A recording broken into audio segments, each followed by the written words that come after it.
Jadi orang yang telah beriman, dia telah mendapatkan setengah dari kunci surga yang disiapkan oleh Allah Subhanahu wa taala. Mendapat berita gembira masuk surga sebelum dia wafat. Maka untuk mewujudkan itu, tersebut isyarat dalam Al-Quran. Maksiat di malam hari, segera tobat di malam hari, jangan tunggu subuh. Tiba-tiba di waktu fajar sebelum masuk ke subuh, wafat. Akan memberikan jaminan dari Allah langsung bahwa hidup orang ini selama di dunia akan dijamin kemudahan oleh Allah Subhanahu wa taala. Di alam kubur akan dipelihara jasadnya utuh sampai menghadap kepada Allah. Dan di hari kiamat ketika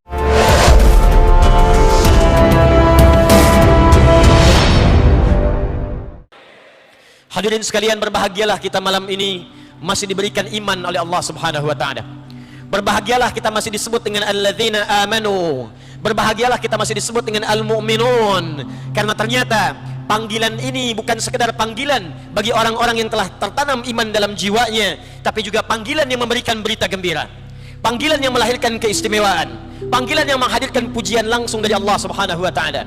Tidak disebutkan dalam Al-Quran panggilan iman kecuali memberikan selamat, ucapan kebahagiaan, karena ia telah memiliki setengah daripada kunci surganya Allah Subhanahu wa taala. Quran surah kedua Al-Baqarah ayat ke-25, paling kanan sebelah atas posisinya di mushaf.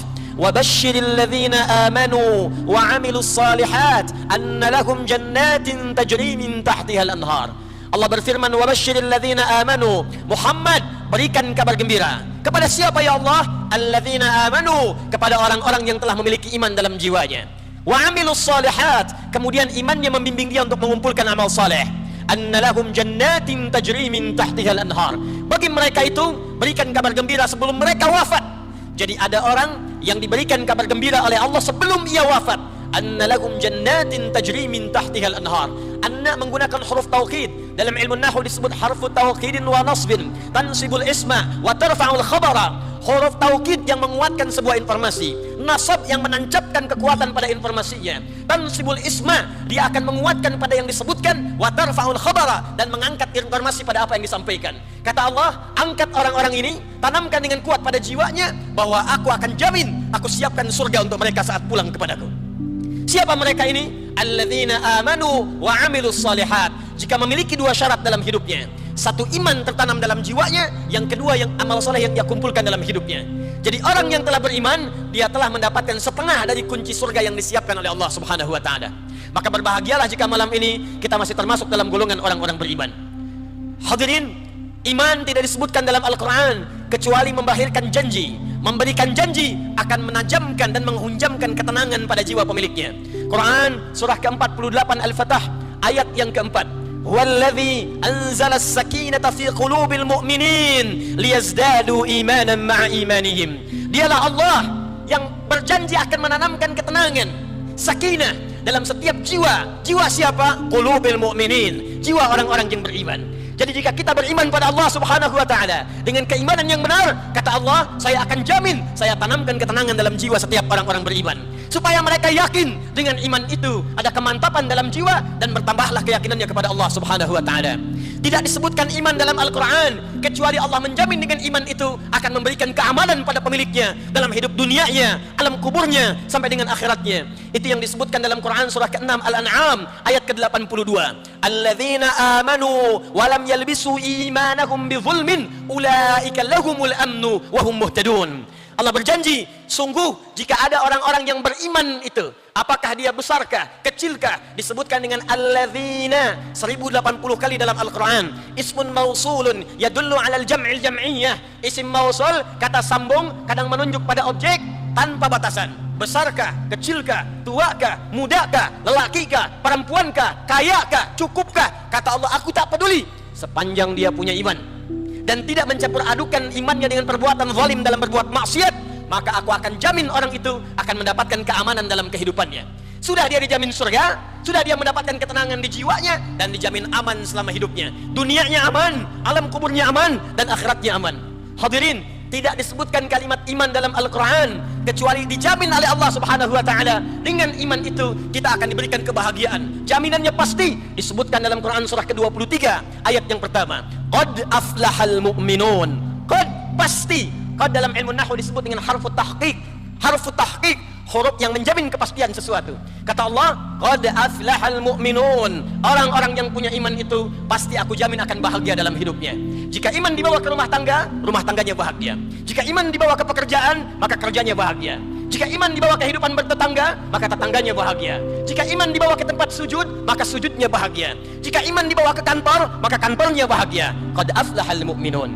Bahkan jika Anda tinggal di goa pun tak ada penerangan cahaya, PLN-nya tidak ada, makanannya bahkan terlihat kurang lengkap, alasnya batu. Bahkan kalau Anda pun tinggal di goa, bukan sekedar di kontrakan yang sempit, bukan sekedar di rumah yang terbatas, bahkan di goa ada iman dalam jiwa kita, kata Allah, saya akan berikan kenikmatan pada kehidupannya sekalipun dia tinggal di sebuah goa saja. Quran surah ke-18, surah tentang goa, surah Al-Kahf ayat yang ke-13. Nahnu naqussu 'alaika naba'ahum bil haqq innahum fityatun amanu bi rabbihim wa zidnahum huda.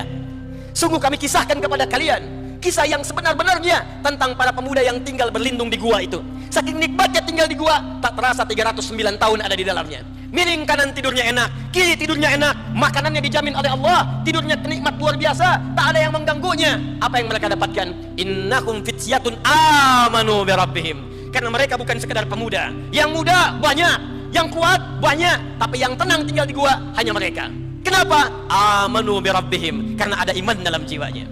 Jadi ketika kita meminta kepada Allah Subhanahu wa taala dengan keimanan itu, ternyata ketika kita diminta oleh Allah untuk beriman, bukan dimaksudkan dengan iman itu mempersulit kehidupan kita, tapi dimintakan supaya kita dijamin dengan surga. Ayo beriman. Kenapa ya Allah? Supaya aku masukkan kau di surga nanti. Ayo beriman. Kenapa ya Allah? Supaya engkau bahagia. Ayo beriman. Kenapa ya Allah? Supaya engkau tenang hatinya. Ayo beriman. Kenapa ya Allah? Supaya engkau aman hidupmu, tenang, aman. Ayo beriman. Kenapa ya Allah? Supaya nyaman kehidupanmu. Karena itu tidak pernah disebutkan kalimat panggilan iman.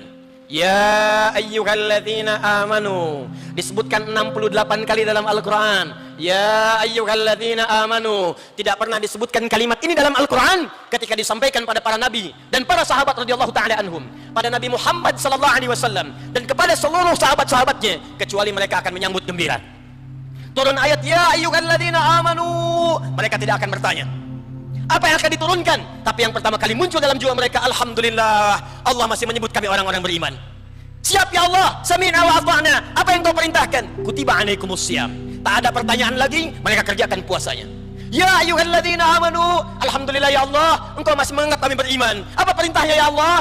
Aufu bil uqud, tepati janji. Siap ya Allah. Setiap muncul kalimat orang-orang beriman, maka muncul kebahagiaan dalam jiwanya. Sekarang pertanyaannya, apakah iman yang kita miliki sampai malam ini sudah membuat hati kita tenang? Jangan-jangan kita mengaku beriman, tapi gelisahnya itu masih banyak tertanam dalam jiwa. Ustadz belum datang sampai maghrib, masih gelisah. Sampai isya belum datang, bikin status. Ustadznya belum datang, masjidnya gerah ya. Lantas di mana imannya kita simpan? Sedikit macet, langsung bikin status. Surabaya macet ya. Dan tidak melahirkan solusi. Lantas di mana iman yang dijanjikan melahirkan ketenangan itu? Di mana iman yang dijanjikan melahirkan keamanan itu? Di mana iman yang dijanjikan melahirkan kedamaian hidup itu? Atau jangan-jangan iman yang dimaksudkan oleh Allah, yang ditanamkan pada jiwa kita, belum sepenuhnya kita hayati dengan benar, dan belum jadi bimbingan dalam kehidupan kita, sehingga belum meraih 5 hal yang dijanjikan tadi. Itulah yang menjadikan kita insya Allah akan membalas dan membahas pada malam hari ini apa yang dimaksudkan esensi iman dalam Al-Quran dan Sunnah yang kita bisa bawa dalam kehidupan sehingga melahirkan 5 hal yang tadi dijanjikan. Mari kita bahas dengan tenang. Silahkan posisinya dinyamankan sehingga kita bisa fokus untuk membahas apa yang telah kita uraikan dan kita janjikan dalam tema kita dalam kesempatan malam hari ini. Siap insya Allah? Baik. Pertama saya minta maaf tadi masuk. Saya mencintai Anda semua alhamdulillah, dan saya menyayangi Anda semua tanpa kecuali insyaallah, dan saya juga merasakan rasa sayang yang sangat luar biasa. Mohon izin tadi ada yang ingin bersalaman, ada yang juga ingin meluk sebagian dari ikhwan, mungkin karena kondisinya tidak memungkinkan, ada yang sedikit terdorong atau mungkin sedikit bagian yang boleh jadi kurang nyaman. Saya memohon maaf dengan sebesar-besarnya tanpa mengurangi cinta dan sayang saya kepada Anda semua insyaallah. Baik. Allahu akbar. Bismillahirrahmanirrahim. Tersebut dalam Al-Quran, jika seorang yang beriman menginginkan 5 kemuliaan tadi yang dijanjikan. 1, diberikan ketenangan dalam jiwanya. Yang kedua, dijamin kebahagiaan dalam hidupnya. Yang ketiga, dijamin keamanan dalam kehidupan di 3 alamnya, dunia, alam kubur, akhirat. Yang keempat, dijamin kenikmatan dalam hidupnya walaupun hidup di suasana yang sangat terbatas. Rizkinya kelihatan terbatas, di rumah nampak terbatas, tapi tenang, enak hidupnya seperti pemuda yang di gua itu. Dan yang kelima, mendapat berita gembira masuk surga sebelum dia wafat. Maka untuk mewujudkan itu, tersebut isyarat dalam Al-Quran. Setidaknya orang-orang yang beriman itu mesti memenuhi 2 syarat utama seperti tersebut dalam Al-Quran dan Sunnah Rasulullah SAW. Syarat itu yang coba kita akan bahas di pertemuan malam hari ini. Dan mudah-mudahan keluar dari masjid ini, selesai di pertemuan ini, kita semua mendapatkan 5 hal yang dijanjikan insya Allah. Tidak cukup dengan amin, kita belajar dulu. 1, orang-orang yang beriman itu disebutkan oleh Allah Subhanahu wa ta'ala mesti mengaktualisasikan, menerjemahkan, mengamalkan pengertian iman itu sesuai dengan yang dimaksudkan Al-Quran. Karena ada orang-orang yang mengatakan saya beriman tapi tidak mengamalkan pengertian imannya seperti pengertian yang diinginkan Al-Quran. Apa pengertian iman yang diinginkan oleh Al-Quran? 1 kalimat saja yang dimaksudkan iman dalam Al-Quran, bahkan ditetapkan dalam kaidah bahasa Arab, la yuzkarul imanu illa bima'nal yaqini bila syakkin. Tidak disebutkan kalimat iman bahkan dalam Al-Quran kecuali mengandung arti keyakinan tanpa ragu. Yakin, jangan ragu. Yakin, tidak boleh ragu. Karena itu ketika disebutkan kalimat iman pertama dalam Al-Quran, maka kalimatnya disandingkan dengan kalimat yakin tanpa ragu. Al-Baqarah ayat yang kedua sampai 3. Dzalikal kitabu la raiba fi hudal lil muttaqin. Siapa hudal lil muttaqin itu? Ayat 3-nya. Alladzina yu'minuna bil ghaib. Jadi ketika Allah membuka dengan kalimat alladzina yu'minuna bil ghaib, orang-orang yang yakin pada Allah walaupun tak nampak dalam pandangannya, bagaimana dia bisa yakin itu? Kata Allah la raiba fi, jangan pernah ragu. Al-yaqin bila syak, mesti yakin, jangan pernah ragu sedikit pun. Kata Allah beriman pada Al-Quran, yakin, jangan ragu. Kata Allah beriman pada seluruh perintahku, yakin ya Allah tanpa ragu. Kata Allah beriman pada semua larangan-laranganku, yakin ya Allah tanpa ragu. Jadi ketika Allah mengatakan kalian beriman, jadi orang-orang beriman, maka syarat yang pertama yang diinginkan oleh Al-Quran, ketika iman telah sampai dalam jiwa kita, maka hadirkan keyakinan dalam jiwa, jangan pernah muncul keraguan sedikit pun pada apa yang disampaikan oleh Allah Subhanahu wa ta'ala. Jelas? Fokus. Tapi ternyata keyakinan tanpa ragu ini tidak pernah kemudian hadir dalam kehidupan, kecuali kaidahnya jika seseorang ingin yakin dengan imannya, mesti iman itu kaidahnya harus sampai kepada hatinya, bukan hanya hadir di lisannya. Karena yakin itu pekerjaan hati, bukan pekerjaan lisan. Makanya orang sering mengatakan, sudah mantap belum hatimu menerima lamarannya? Sudah mantap belum hatimu menerima pinangannya? Dari mata turun ke hati. Sentuhlah ia tepat di hatinya, maka ia akan jadi milikmu untuk selamanya. Hati. Catat, bikin status. Diyakin itu pekerjaan hati, bukan pekerjaan lisan. Karena itu ketika ada orang Arab Badui, dia mengatakan beriman kepada Allah dengan lisannya, langsung turun penolakan dari Allah dan mengatakan itu baru di lisanmu. Buka Quran surah ke-49 ayat ke-14. Quran surah Al-Hujurat ayat ke-14. Qalatil a'rabu amanna. Ada orang-orang Arab Badui pada saat itu mengatakan kepada Rasulullah sallallahu alaihi wasallam, "Ya Rasulullah, amanna, kami telah beriman sempurna." Amanna, kalimatnya menggunakan fi'il madhi. Fi'il madhi kalau dalam ilmu bahasa nahwu, ilmu bahasa Arab, di nahwu menunjukkan pada makna yang lampau. Tapi dalam ilmu balaghah menunjukkan makna ta'kid, taukid. Orang itu ingin mengatakan, "Ya Rasulullah, saya sampaikan pada Anda, saya yakinkan dengan taukid kami telah beriman." Nabi diam. Karena perkara iman, perkara hati, Nabi menunjuk petunjuk dari Allah Subhanahu wa ta'ala. Turun kemudian jawaban dari Allah. Perhatikan kalimatnya. Qul lam tu'minu. Katakan Muhammad, kalian belum serius imannya. Kalian belum sempurna imannya. Walakin qulu aslamna. Tapi katakan aslamna, kami baru masuk Islam. Kami baru berislam. Karena syarat berislam pertama kali mengucapkan kalimat iman di lisannya. Asyhadu an la ilaha illallah wa asyhadu anna Muhammadan.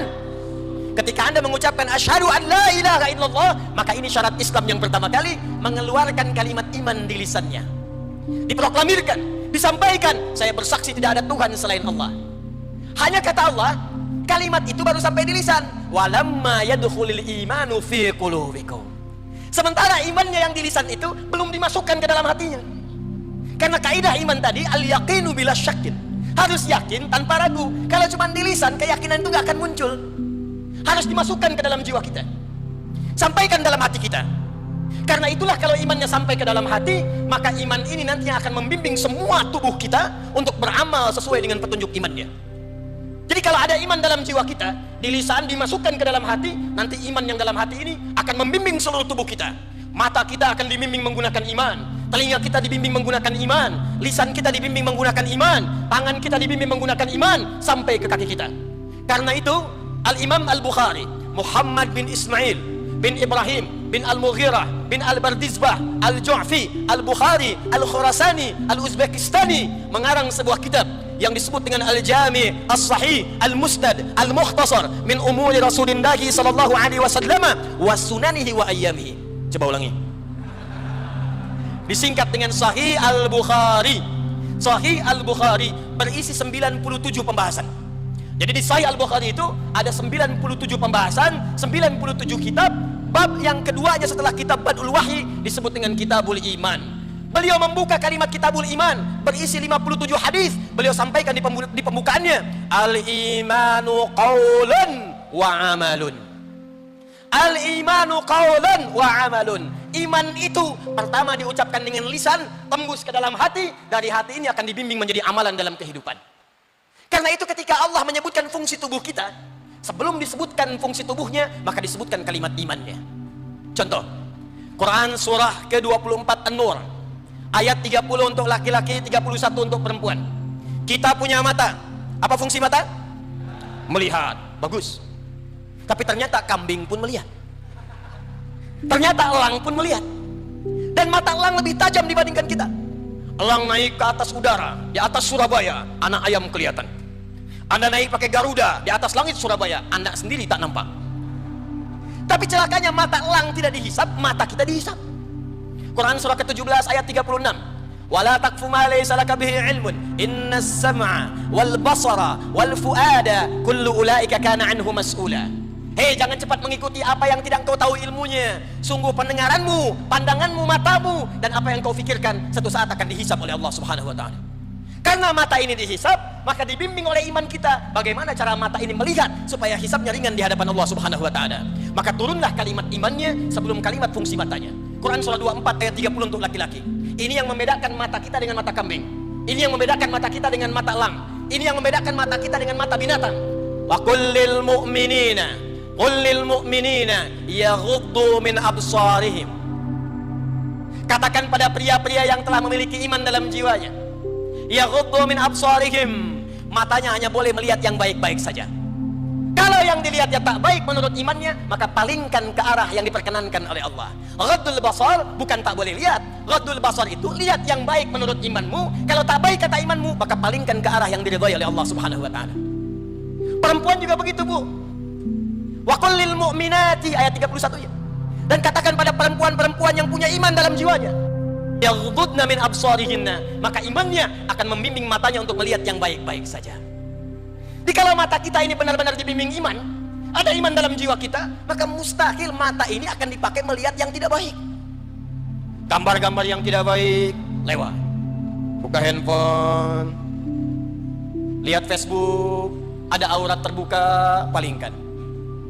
Bahkan kata Al-Quran di Quran surah ketiga ayat 133, paling kanan sebelah atas di mushaf, wari'u ila maghfirah.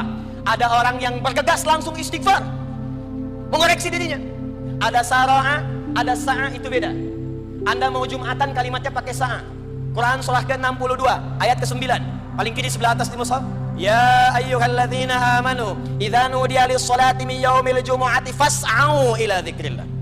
Tapi ketika diminta istighfar pakai sara'a, wasari'u. Tuh. Kalau dilihat mushaf terjemahannya sama. Jika sudah diseru di hari Jumat, segeralah Anda untuk bersiap-siap menunaikan Jumat. Ali Imran 133, bersegeralah untuk istighfar. Kenapa yang satu menggunakan sara'a, yang kedua menggunakan sa'a? Terjemahannya sama. Kalau menggunakan sa'a, fas'au, itu artinya bersegera tapi dengan bersiap-siap sebelumnya. Makanya ketika dipanggil Jumat, adzan Jumat jam 11:30, ayo bergegas, tapi siap-siap dulu. Dari jam 11, siap-siap dulu. Ada yang dari jam 10, mandi dulu, pakai minyak wangi dulu, siap-siap incar saf pertama. Itulah Jumat, fas'au. Tapi kalau Anda berbuat maksiat kemudian istighfar, kata Allah, seketika berbuat maksiat, seketika istighfar. Jangan menyiapkan istighfar di tempat dan waktu berbeda.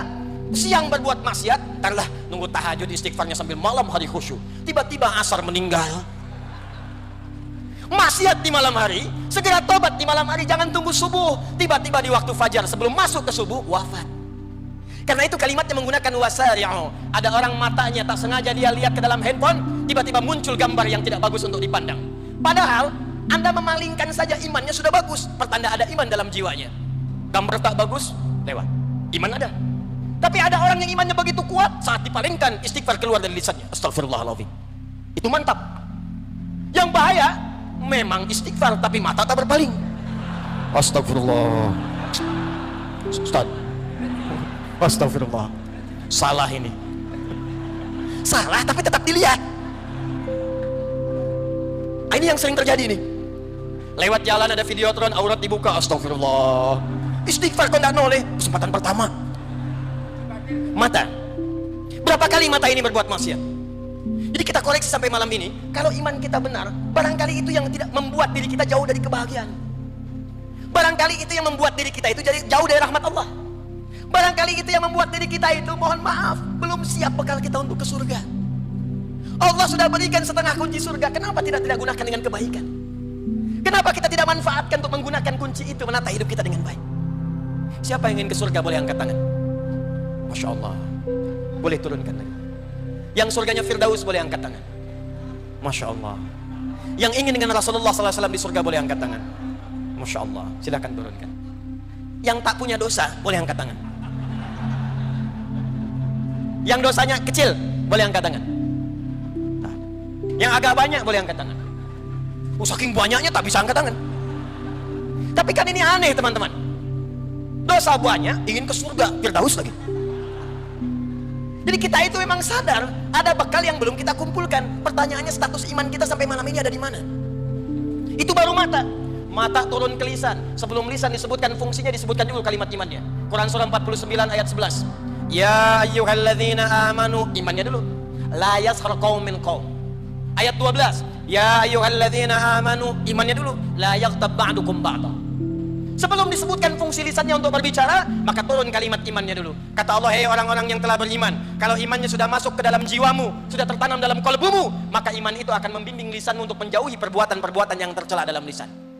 Jangan saling mencela. Hai kipi, beda kunut saling mencela. Satu kunut, yang satu nggak kunut, sibuk saling mencela. Akhirnya masjidnya kosong. Yang salah itu kan yang nggak sholat subuh. Beda bismillah, satu jahar, satu sir. Yang satu kencang, yang satu silent. Ribut, ada yang saling mencela. Yang sepakat itu kan yang kalau nggak sholat itu yang salah. 70 hadis tentang bismillah, 4 cara bacanya. Bisa disirkan, bisa dijaharkan, bisa tidak dibaca sama sekali, bisa rakaat pertama dibaca jahar, selanjutnya tidak. Ada 70 hadis, Nabi mencontohkan. Kenapa kemudian kita sibuk saling mencela satu dengan yang lainnya? Saya pernah tugas di Saudi, ditugaskan pemerintah kita jadi pemandu haji, petugas, tahun 2010. Tiba-tiba masuk Isya, imamnya saya masih ingat Syekh Syudes waktu itu. Begitu kemudian beliau mengatakan istau, siap semua. Mulai takbir Allahu Akbar, gak ada masalah. Begitu mulai Al-Fatihah, bismillah. Alhamdulillahi Rabbil Alamin. Samping saya langsung komentarnya, iki imamnya Muhammadiyah ya. Masya Allah. Muhammadiyah cabang Masjidil Haram, pimpinannya Syekh Syudes. Anda bayangkan? Jadi kalau iman melekat pada jiwa kita, bertanya bagus, belajar istimewa, tapi mencela tidak.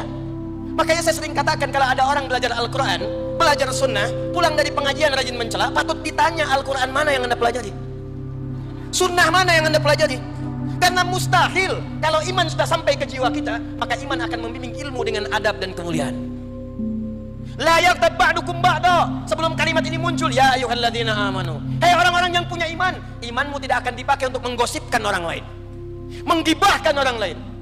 Ini kan aneh. Katanya beriman, katanya mukmin, katanya mukminah, bukan hanya mendengarkan gosip, tapi membuat acara tentang gosip dan dinikmati. Saya tidak, Ustaz. Bagus. Tidak seperti akhi itu tuh. Kalau tiap hari gosipnya luar biasa. Itu namanya ghibah. Ustaz, itu kan di Al-Quran. Bagaimana dengan Nabi? Kencang, ketat. Iman disebutkan pertama kali. Qala sallallahu alaihi wasallam, man kana yu'minu billahi wal yawmil akhir falyaqul khairan aw liyasmut. Kata Nabi, siapa yang merasa beriman pada Allah dan merasa akan dihisab di hari kiamat, maka lisannya hanya akan digunakan berkata yang baik-baik saja. Kalau ia tak mampu, diam. Jadi kalau iman ini hadir dalam jiwa kita, begitu akan berkata kalimat baik yang dicari. Mustahil akan menemukan kalimat yang kotor karena iman hadir dalam jiwanya. Dan iman itu mustahil akan mengarahkan pada keburukan, mustahil. Pasti baik. Antum kenal Al-Hasan cucunya Nabi? Kenal, bagus. Cuman di Surabaya ada yang kenal dengan Al-Hasan cucu Nabi di Al-Irsyad. Tapi masih agak lumayan. Saya tadi pagi di Bandung, di Sabuga. Dari jam setengah 11 sampai jam setengah 12, hampir jam 12. Ada yang kenal Firaun. Ibu-ibu. Ibu kenal Firaun? Kenal katanya. Di sini Al-Hasan. Taib. Al-Hasan itu diantara yang akhlaknya mulia. Banyak menyebutkan mirip-mirip dengan Rasulullah SAW. Akhlaknya, kecintaannya pada Al-Quran, bahkan di wajahnya. Allahumma salli wa sallim wa barik ala Rasulillah SAW. Punya anak diberi nama dengan nama datuknya Muhammad. Dalam masa fitnah jalan-jalan, napaktilah saat beliau diasuh oleh Rasulullah SAW ke orang awali. Kalau anda di Madinah, kemudian anda masuk dari Babus Salam, keluar kemudian di Baqi. Begitu keluar di pintu Baqi itu melewati makam Nabi SAW. Sahabat Abu Bakar As-Siddiq, Umar bin Khattab radhiyallahu taala anhuma, keluar dari situ, anda akan temukan Babu Jibril. Di depannya dulu semuanya adalah pintu itu langsung berhadapan dengan rumahnya istri Nabi SAW. Jadi begitu anda keluar dari pintu itu, di depan situ 5 meter itu pintu itu mengarahkan pada rumahnya istri Nabi SAW. Anda tarik garis lurus ke arah Baqi, miring sedikit ke kanan arah Awali. Itulah tempat Nabi suka mengajak sore-sore dua cucunya Al-Hasan dan Al-Husain untuk jalan-jalan mencari susu di sore hari. Napaktilah sepeninggal Nabi dalam masa fitnah kubra, beliau berjalan dengan putranya dicaci maki di perjalanan. Kamu begini, caci maki habis. Bukan satu huruf, bukan satu kalimat, satu buku dikumpulkan. Beliau menyimak dengan tenangnya. Fantalaqa, maka orang itu pergi. Faqala ibnuhu, maka anaknya Muhammad berkata pada bapaknya, ya abati lima lam tarud. Ada abi, ada buya, ada abati, beda. Abi panggilan hormat, hormat kita kepada orang tua. Buya panggilan sayang, sayang kita kepada ayah kita, atau sayang kepada sosok tertentu, walaupun dia bukan ayah kita, tapi kita menyayanginya karena keistimewaan yang melekat pada dirinya. Bisa ilmu, bisa akhlak. Buya Hamka bukan ayah kita, tapi keilmuan dan akhlaknya kita menyayanginya. Kalau anda gabungkan buya dengan abi, maka kalimatnya berubah menjadi abati. Dalam Al-Quran kalimat ini sering disebutkan. Ismail kepada Ibrahim, ya abati. Quran surah 37 ayat 102 sampai 109. Ya abatif'al ma tu'mar satajiduni insyaallah minas sabirin. Kata anaknya kepada bapaknya, ya abati lima lam tarud. Pak, kenapa bapak nggak balas? Kenapa bapak nggak klarifikasi? Saya tidak seperti yang kamu kira. Kamu pun tidak sebaik yang kamu ucapkan. Kenapa bapak nggak balas? Perhatikan apa yang dijawab oleh Al-Hasan. Allahu Akbar. Wa ana la adri kaifa arud. Ya abati lima lam tarud, Pak. Demi hormat dan sayang nanda pada bapak, kenapa nggak dibalas? Kenapa nggak diklarifikasi? Kata Al-Hasan, wala adri kaifa arud. Bapak tuh nggak tahu bagaimana cara balasnya. Dicari-cari ke dalam jiwanya, kalimat apa yang pantas diucapkan, nggak ketemu, Pak. Bu. Dicari hanya untuk mengatakan saya tidak seperti yang kamu katakan. Takut menyakiti orang itu. Hanya untuk mengatakan kamu pun tidak lebih baik daripada yang kamu katakan. Takut salah ucap. Bapak nggak tahu bagaimana cara balasnya.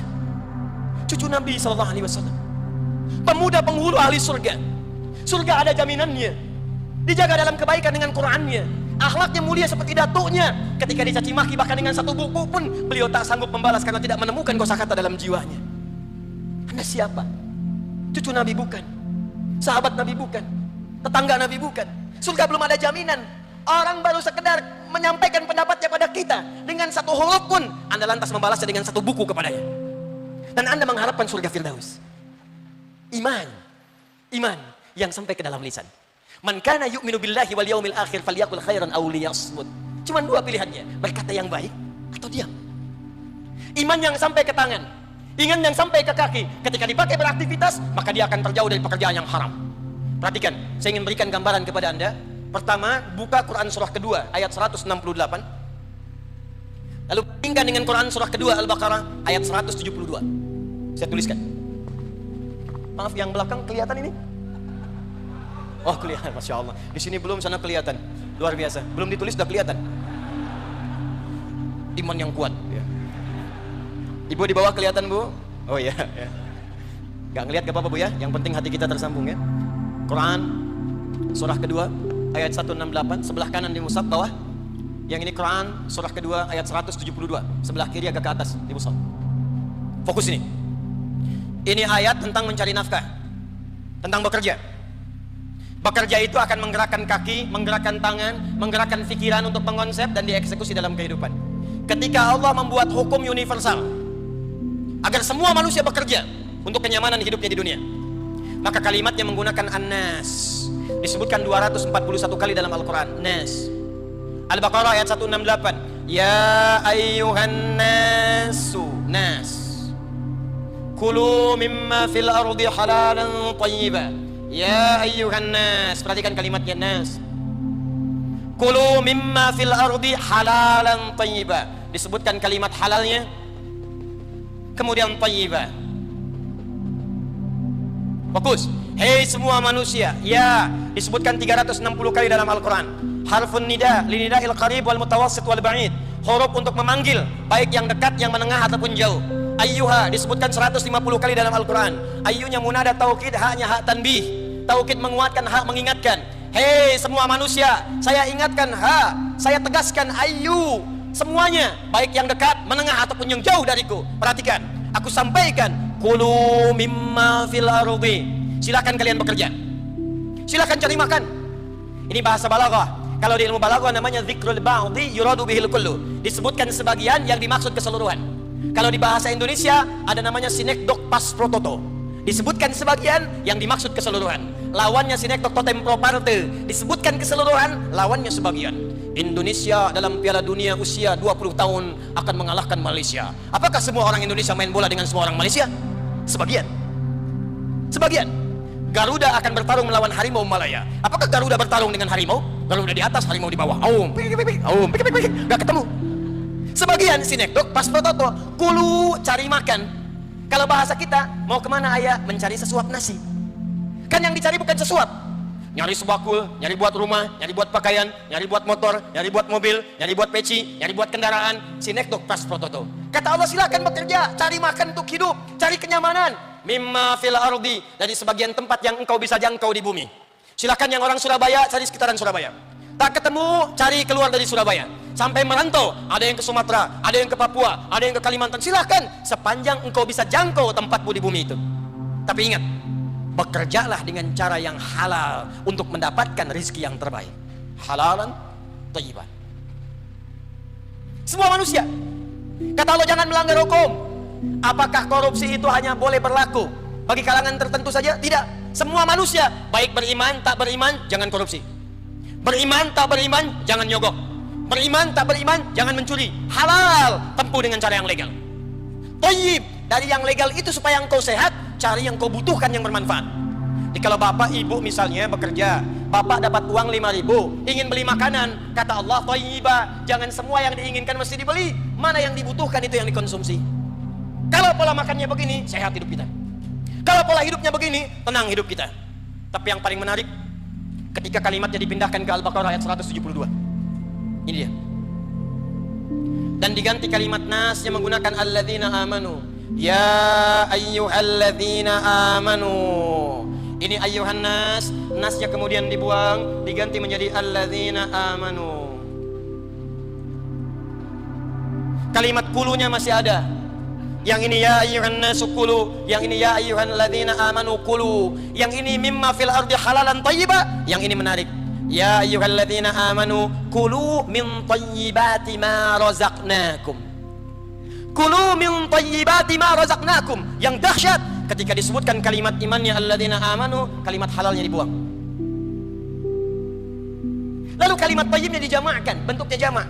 Min thayyibati thayyibat, bentuknya jamak. Lalu diganti oleh Allah dengan kemudahan, ma razaqnakum. Hei orang-orang yang telah beriman kepadaku, kata Allah, silakan kalian bekerja. Aku akan mudahkan dalam pekerjaan itu dengan rizki yang akan aku percepat untuk engkau dapatkan. Kalau sudah dapat itu, aku akan tambah berkahnya dari orang-orang biasa. Pertanyaannya, ya Allah, kenapa untuk orang beriman kalimat halalnya dibuang, sementara untuk annas kalimat halalnya dimunculkan? Kata para pakar tafsir, kenapa kalimat halalnya dibuang? Karena orang beriman itu sudah otomatis imannya akan membimbing dia pada yang halal. Karena itu nggak disebutkan lagi. Karena itu mustahil ada orang beriman melangkahkan kakinya ke tempat yang haram, mustahil. Kalau ada orang beriman menyentuh tangannya dengan tangannya yang haram, mustahil. Nggak akan ada orang beriman melangkahkan kakinya ke tempat yang haram. Mustahil orang beriman menyentuh dengan tangannya yang haram. Proyek haram nggak akan disentuh. Tempat yang haram nggak akan dituju dengan kakinya. Kenapa? Karena ada iman dalam jiwanya. Qala Nabi sallallahu alaihi wasallam, Nabi sallallahu alaihi wasallam bersabda, la yasriqul mu'min indama yasriq fa huwa mu'min. Nggak akan pernah terjadi, mustahil ada orang beriman itu mencuri, korupsi, menyogok. Saat dia menyogok itu, saat dia akan korupsi itu, masih ada iman dalam jiwanya. Maksudnya iman dia itu akan menghambat dia berbuat maksiat.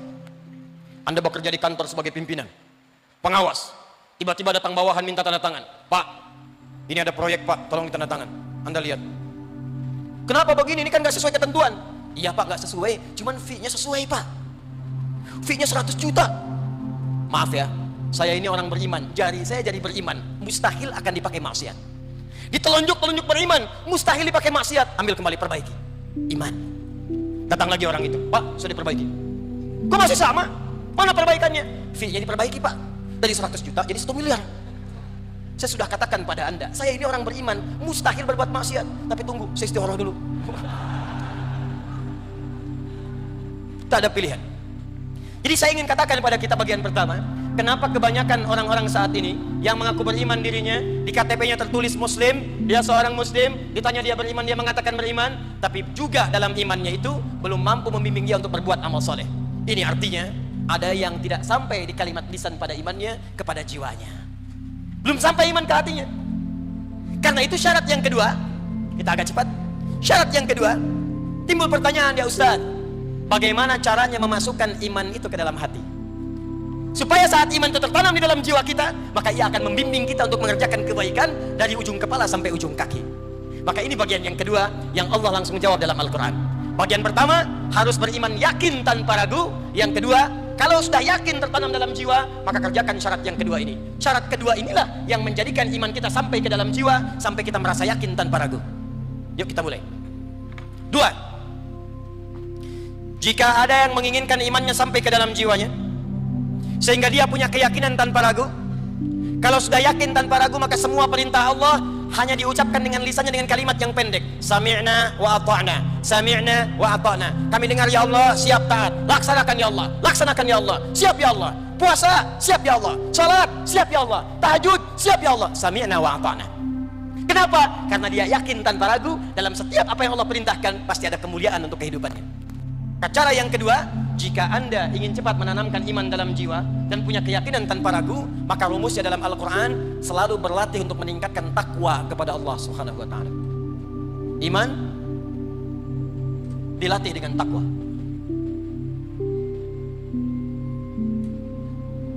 Karena itu setiap disebutkan kalimat iman, seringkali disandingkan dengan kalimat takwa. Kita ambil satu ayat puasa, Al-Baqarah 183. Ya ayyuhalladzina amanu kutiba alaikumus siyam kama kutiba alal ladzina min qablikum la'allakum tattaqun. Takwa. Kalimat iman pertama Al-Baqarah ayat 3 dibuka dengan kalimat takwa yang ayat 2-nya. Dzalikal kitabu la raiba fi hudal lil muttaqin. Siapa muttaqin orang takwa itu? Ayat ketiga, alladzina yu'minuna bil ghaib. Iman bersanding dengan takwa. Iman disandingkan dengan takwa. Jadi kalau ingin iman kita sampai ke dalam jiwa kita, maka tingkatkanlah takwa kita kepada Allah Subhanahu wa Ta'ala. Quran surah ketiga ayat 102, ya ayyuhalladzina amanu ittaqullaha haqqa tuqatih wa la tamutunna illa wa antum muslimun. Iman disandingkan dengan takwa. Ya Allah, saya ingin meningkatkan takwa supaya iman saya kuat, supaya sampai ke jiwa saya. Maka bagaimana cara saya meningkatkan takwa itu? Maka disebutkanlah kalimat takwa dengan semua turunannya 115 kali dalam Al-Quran. Awas, ini bahasannya ini agak detail ya. Tolong fokus baik-baik. Kita sampai jam berapa? Oh, Masya Allah. Siap. Siap. Ya. Bapak mau sampai jam 11? Boleh. Saya setengah 10 pulang. Takwa disebutkan 115 kali dalam Al-Quran. Lihat. Nanti kita, ini belum selesai, masih ada 2 bab lagi nih ya. Satu babnya 1 jam. Fokus. Kalau kita ingin sampai pada derajat iman yang mantap, tertanam dalam jiwa, maka tingkatkan takwa. Sehingga derajat kita akan naik dari sekedar mukminin menjadi muttaqin. Bagaimana mencapai derajat takwa ini? Maka cari setiap kalimat takwa dalam Al-Quran, maka Anda akan temukan petunjuk meningkatkan takwa itu. Setidaknya ditemukan sebanyak 115 kali. Rahasia cepatnya, setiap ada kalimat takwa, itu pasti setelah atau sebelumnya akan ditemukan perintah untuk beramal soleh. Lihat urutannya: iman, takwa, kemudian amal soleh. Kalau Anda imannya ingin kuat, maka tingkatkan takwa. Bagaimana meningkatkan takwa? Kerjakan amal soleh. Bahkan kadang-kadang oleh Allah dibypass, takwanya kemudian ditutup, iman dan amal solehnya disandingkan. Begitu menyebutkan kalimat iman, amal solehnya muncul. Buka Quran surah 103. Walas innal insana lafi illal ladzina amanu iman wa amilus salihat. Takwanya ditutup. Buka Quran surah kedua ayat 25. Wabasyiril ladzina amanu wa amilus salihat. Iman, amal soleh, takwanya ditutup. Seakan-akan Allah ingin menyampaikan, hei, kalau imanmu ingin mantap, perbanyak amal soleh. Ketika engkau perbanyak amal soleh, maka statusmu akan naik, bukan sekadar mukmin yang beriman, tapi muttaqin, hamba-hamba Allah yang banyak mengoleksi amal soleh dalam hidupnya. Karena itulah Al-Imam Al-Bukhari ketika membuat Kitabul Iman, menyusun caranya dari Nabi SAW, maka beliau memberikan petunjuk 57 hadis. Dikumpulkan oleh Al-Imam Al-Bukhari. Saya sarankan begini nih kepada jamaah, kalau kita ingin belajar petunjuk sunnah Nabi, paling gampang cari kitab hadis. Dibagi 4. Kalau Anda ingin belajar tentang bimbingan Nabi terkait fikih saja, cara wudhu yang benar, cara sholat yang benar, cara zakat yang benar, maka cari kitab Sunan namanya. Sunan itu kitab hadis yang disusun berdasar rumusan fikih. Sunan Abu Daud, Sunan At-Tirmidzi, Sunan An-Nasai, Sunan Ad-Darimi, Sunan dan seterusnya. Sunan. Kalau Anda ingin cari kitab hadis yang berdasarkan periwayat hadisnya, Abu Bakar As-Siddiq berapa hadis, Sayyidah Aisyah berapa hadis, Ibnu Abbas berapa hadis. Maksudnya saya ingin meneladani kehidupan mereka. Ibnu Abbas seorang penuntut ilmu, maka saya ingin belajar seperti Ibnu Abbas. Mana hadis-hadisnya? Abu Bakar seorang selain khalifah, juga seorang pengusaha sukses. Saya ingin menempuh kehidupan seperti Abu Bakar. Mana hadis-hadis yang beliau kumpulkan? Maka cari kitab namanya kitab Musnad. Musnad, kitab hadis yang disusun berdasarkan periwayatnya atau sanadnya. Yang paling populer Musnad Imam Ahmad bin Hanbal. Kalau Anda ingin mencari hadis dengan urutan yang sangat kompleks, babnya banyak. Saya ini pengen sekaligus belajar tentang fikihnya, saya pengen belajar tentang muamalahnya, bisnisnya, imarah bab pemerintahannya, kitab orang sakit, kitab tentang bagaimana menuntut ilmu, maka cari kitab namanya kitab Al-Jami'. Al-Jami'. Yang paling populer ada 2, yaitu karangan Al-Imam Al-Bukhari dan Imam Muslim, dikenal dengan Sahihain. Dua-duanya disebut kitab Jami'. Kalau Anda ingin cari hadis, innamal amalu binniyat, ada di mana hadisnya? Saya tidak tahu kitabnya. Saya tahunya huruf hamzah innama al-a'mal. Cari di mana? Cari kitab namanya Mu'jam. Runtutkan urutan alfabetnya, maka akan Anda temukan di mana hadis itu terletak.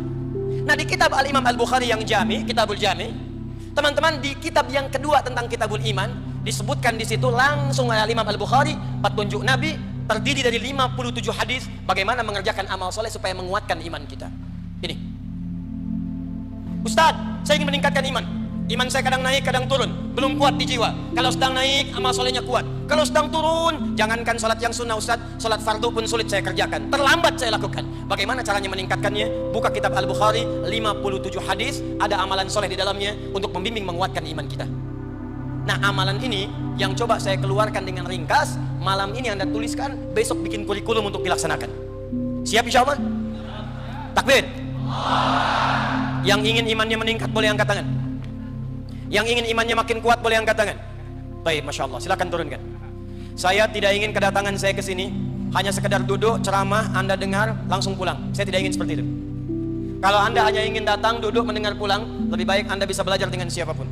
Saya tidak pernah datang ke majelis ilmu kecuali buat komitmen dengan seluruh jemaah, siap mengamalkan apa yang telah kita pelajari. Siap insya Allah? Mesti ada perbedaan antara datang dengan keluar. Mesti ada perbedaan antara masuk dengan pulang. Mesti beda. Karena itu tempat belajar dalam Al-Quran disebut dengan majlis, jamaknya disebut dengan majalis. Quran surah ke-58 ayat 11. Ya ayyuhalladzina amanu, iman, idza qila lakum tafassahu fil majalis, majlis. Jika dikatakan padamu luaskan, share, luaskan tempatnya di majlis-majlis. Majlis berasal dari kata jalasa. Apa artinya jalasa? Bukan sekedar duduk. Karena dalam Al-Quran duduk itu pun disebut dengan qa'ada. Qa'ada yaqudu qu'udan. Quran surah ke-4 ayat 103. Fa idza qadaytumus salata fadhkurullaha qiyaman wa qu'udan. Bukan julusan. Asalnya bukan duduk. Asalnya berpindah tempat. Kalau Anda pindah dari karpet duduk pindah ke kursi, atau Anda berdiri, maka orang Arab akan mengatakan tafaddal ijlis. Pindah ke tempat yang lebih tinggi. Tapi kalau Anda sedang berdiri diminta duduk, pindah rendah, atau dari kursi pindah ke karpet, orang Arab fasih akan mengatakan tafaddal qu'udan. Karena itu Anda sholat berdiri, tak mampu berdiri, duduk. Qiyaman wa qu'udan, bukan julusan. Tak mampu duduk, berbaring. Wa ala junubikum, berbaring. Berbaring sulit, bergerak. Bergerak sulit dengan isyarat mata, berkedip. Berkedip sulit, jadi sholatkan. Karena tiba pada puncaknya.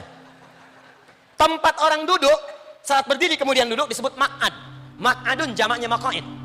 Karena itu ketika dia beraktivitas, pengen duduk, santai disebut maq'ad. Orang pensiun disebut dengan taqa'ud, karena aktivitasnya selesai.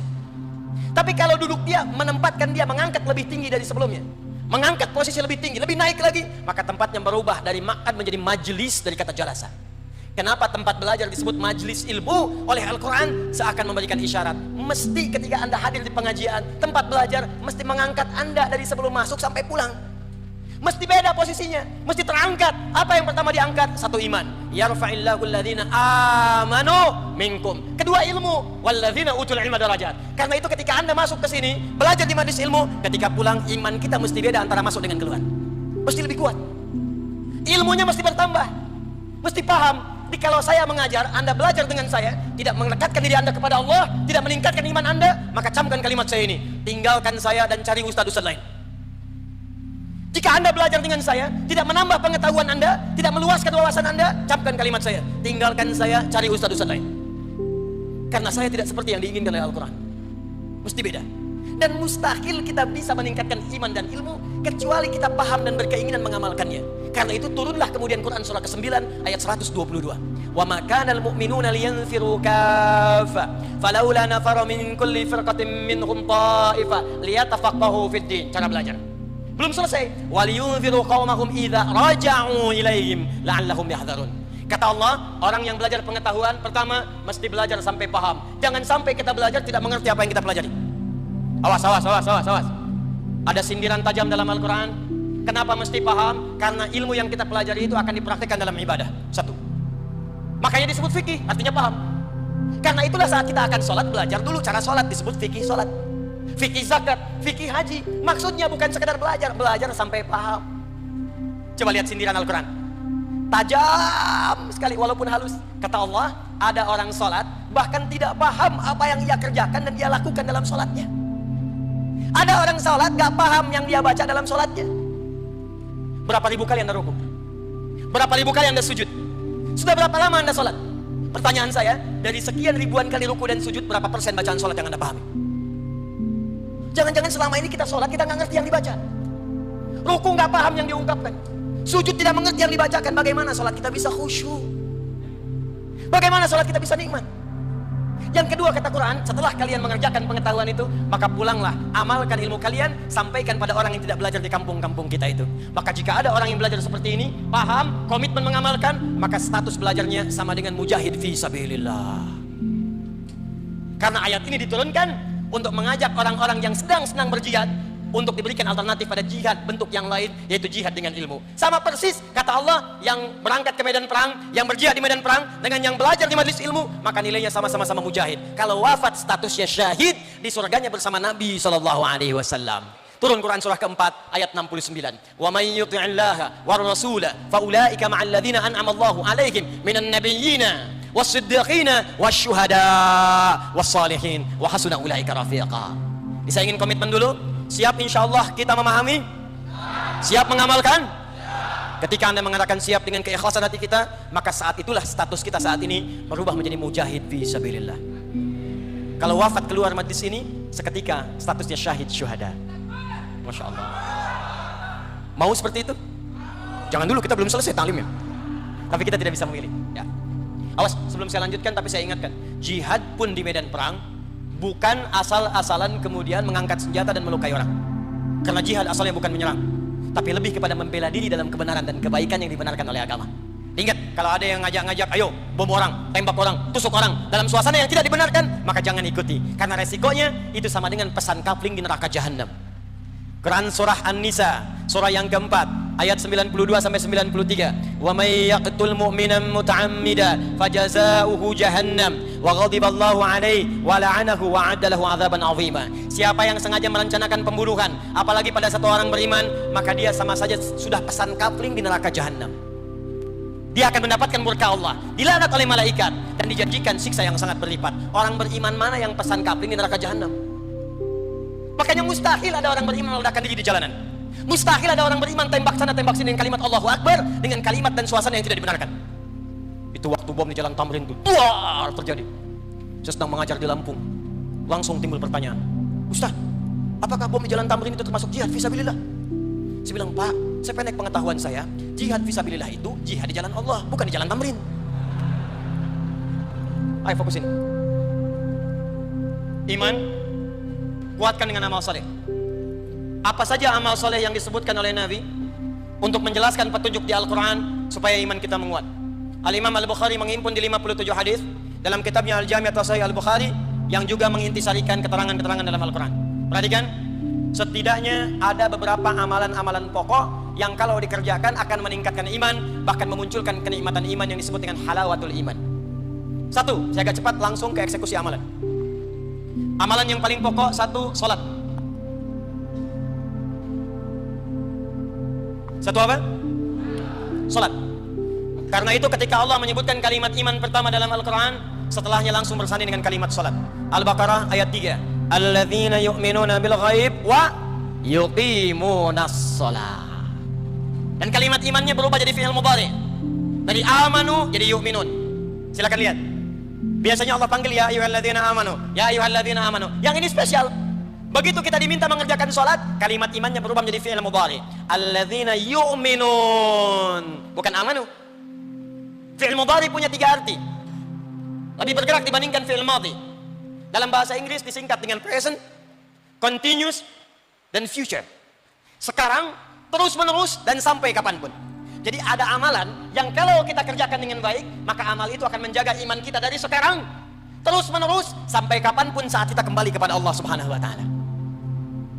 Seakan Al-Quran ingin mengatakan, hei kalian yang sedang beriman kepada Allah yang gaib, yang tak tampak dalam pandangan, kalau iman kalian ingin terus kalian pertahankan, terus kalian jaga, tertanam dalam jiwa, baik sekarang, terus menerus sampai kamu kembali kepada Allah Subhanahu wa taala, saya turunkan amalan yang kalau engkau kerjakan itu, maka akan hadirlah sifat iman seperti itu. Apa amalannya? Wa yuqimunas shalah. Salat. Karena itu cek. Semua nabi yang pernah bertugas di bumi semuanya salat. Untuk mempertahankan iman mereka kepada Allah dan menunjukkan kepada kita, saking pentingnya salat, semua nabi salat, Pak. Di salat itu ibadah pokok yang tidak hanya diperintahkan pada Nabi Muhammad SAW dan umatnya, tapi semua nabi yang pernah bertugas di bumi semuanya salat. Nabi Musa salat, buka Quran surah ke-20 ayat ke-14. Kata Allah, innani anallahu la ilaha illa ana fa'budni. Saya Allah, tidak ada Tuhan selain saya yang layak dipertuhankan, maka sembah saya. Bertanya Musa, bagaimana ya Allah cara menyembahmu? Wa aqimis sholata li dzikri, tunaikan salat sebagai zikir kepadaku. Nabi Musa salat. Nabi Zakaria salat. Buka Quran surah ketiga ayat 38 sampai 39. Hunalika da'a Zakaria rabbah, qala rabbi habli min ladunka dzurriyyatan thayyibah innaka sami'ud du'a. Di mihrabnya itulah kemudian Zakaria berdoa kepada Allah Rabbnya, ya Allah anugerahkan saya keturunan. Mereka mengatakan saya enggak akan punya keturunan karena saya terbatas. Saya minta kepadamu yang tidak punya batas dalam pemberian. Engkau pasti mendengar doa saya. Kapan doa itu disampaikan? Ayat 39-nya. Fanadatul malaikatu wa huwa qa'imun yusalli fil mihrab. Annallaha yubashshiruka bi Yahya. Maka datang malaikat memberikan kabar gembira. Allah menjawab doamu. Kapan doa itu disampaikan? Saat beliau sedang sholat, masih berdiri dalam sholat di mihrab. Nabi Zakaria sholat. Nabi Isa alaihissalam, Yesus, Al-Masih, Mesiah, Nabi Isa sholat.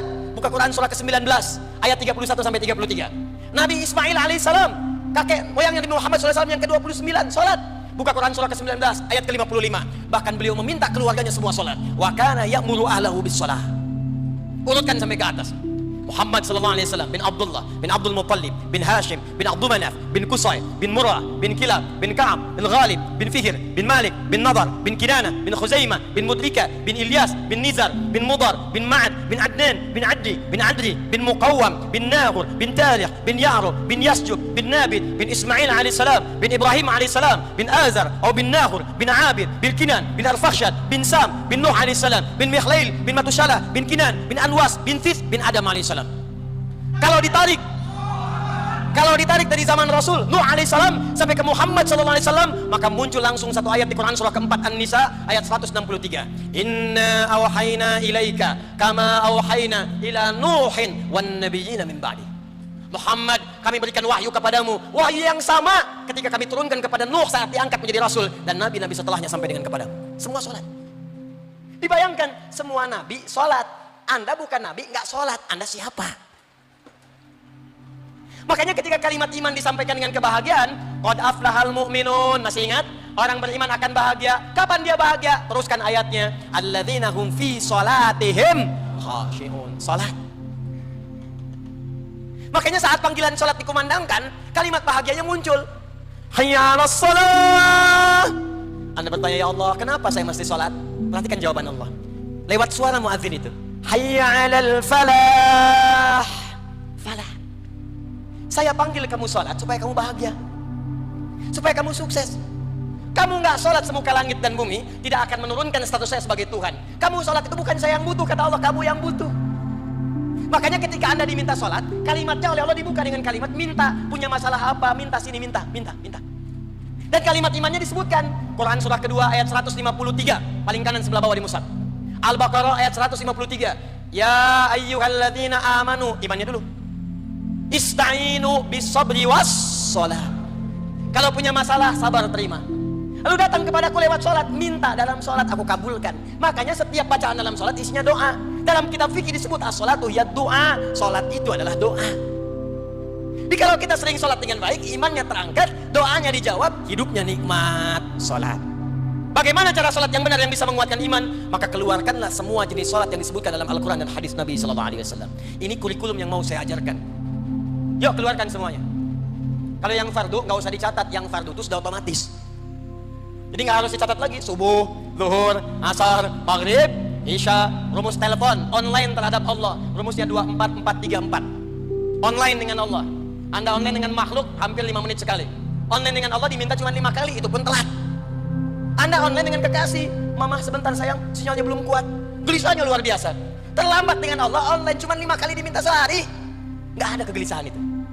24434. Dalilnya Quran surah ke-17 ayat 78. Quran surah ke-11 ayat 114. Waktunya diatur di Quran surah ke-4 ayat 103. Diminta dijaga di Quran surah kedua ayat 238. Paling kanan sebelah atas di mushaf. Ini yang salat fardu. Aqimis salata liduluki syamsi ila ghasaqil laili wa Qur'anal fajr. Inna Qur'anal fajri kana mashhuda. Dalil salat 5 waktu. Dikuatkan pahalanya di Quran surah 11 ayat 114. Aqimis salata tarafain nahar wa zulafan minal lail innal hasanati yudhibnas sayyi'at. Salat fardu. Disebutkan waktunya di Quran surah ke-4 ayat 103. Fa idza qadaytumus salata fadhkurullaha qiyaman wa qu'udan wa 'ala junubikum fa idza tma'nantum fa aqimus salat innas salata kanat 'alal mu'minin kitaban mawquta. Kata Allah, orang beriman itu pasti tahu waktu salat. Tuh, cek. Ayo cek. Ayo. Kata Allah, bahasa bebasnya. Orang beriman itu kalau benar imannya pasti tahu waktu salat. Ayo lihat sini.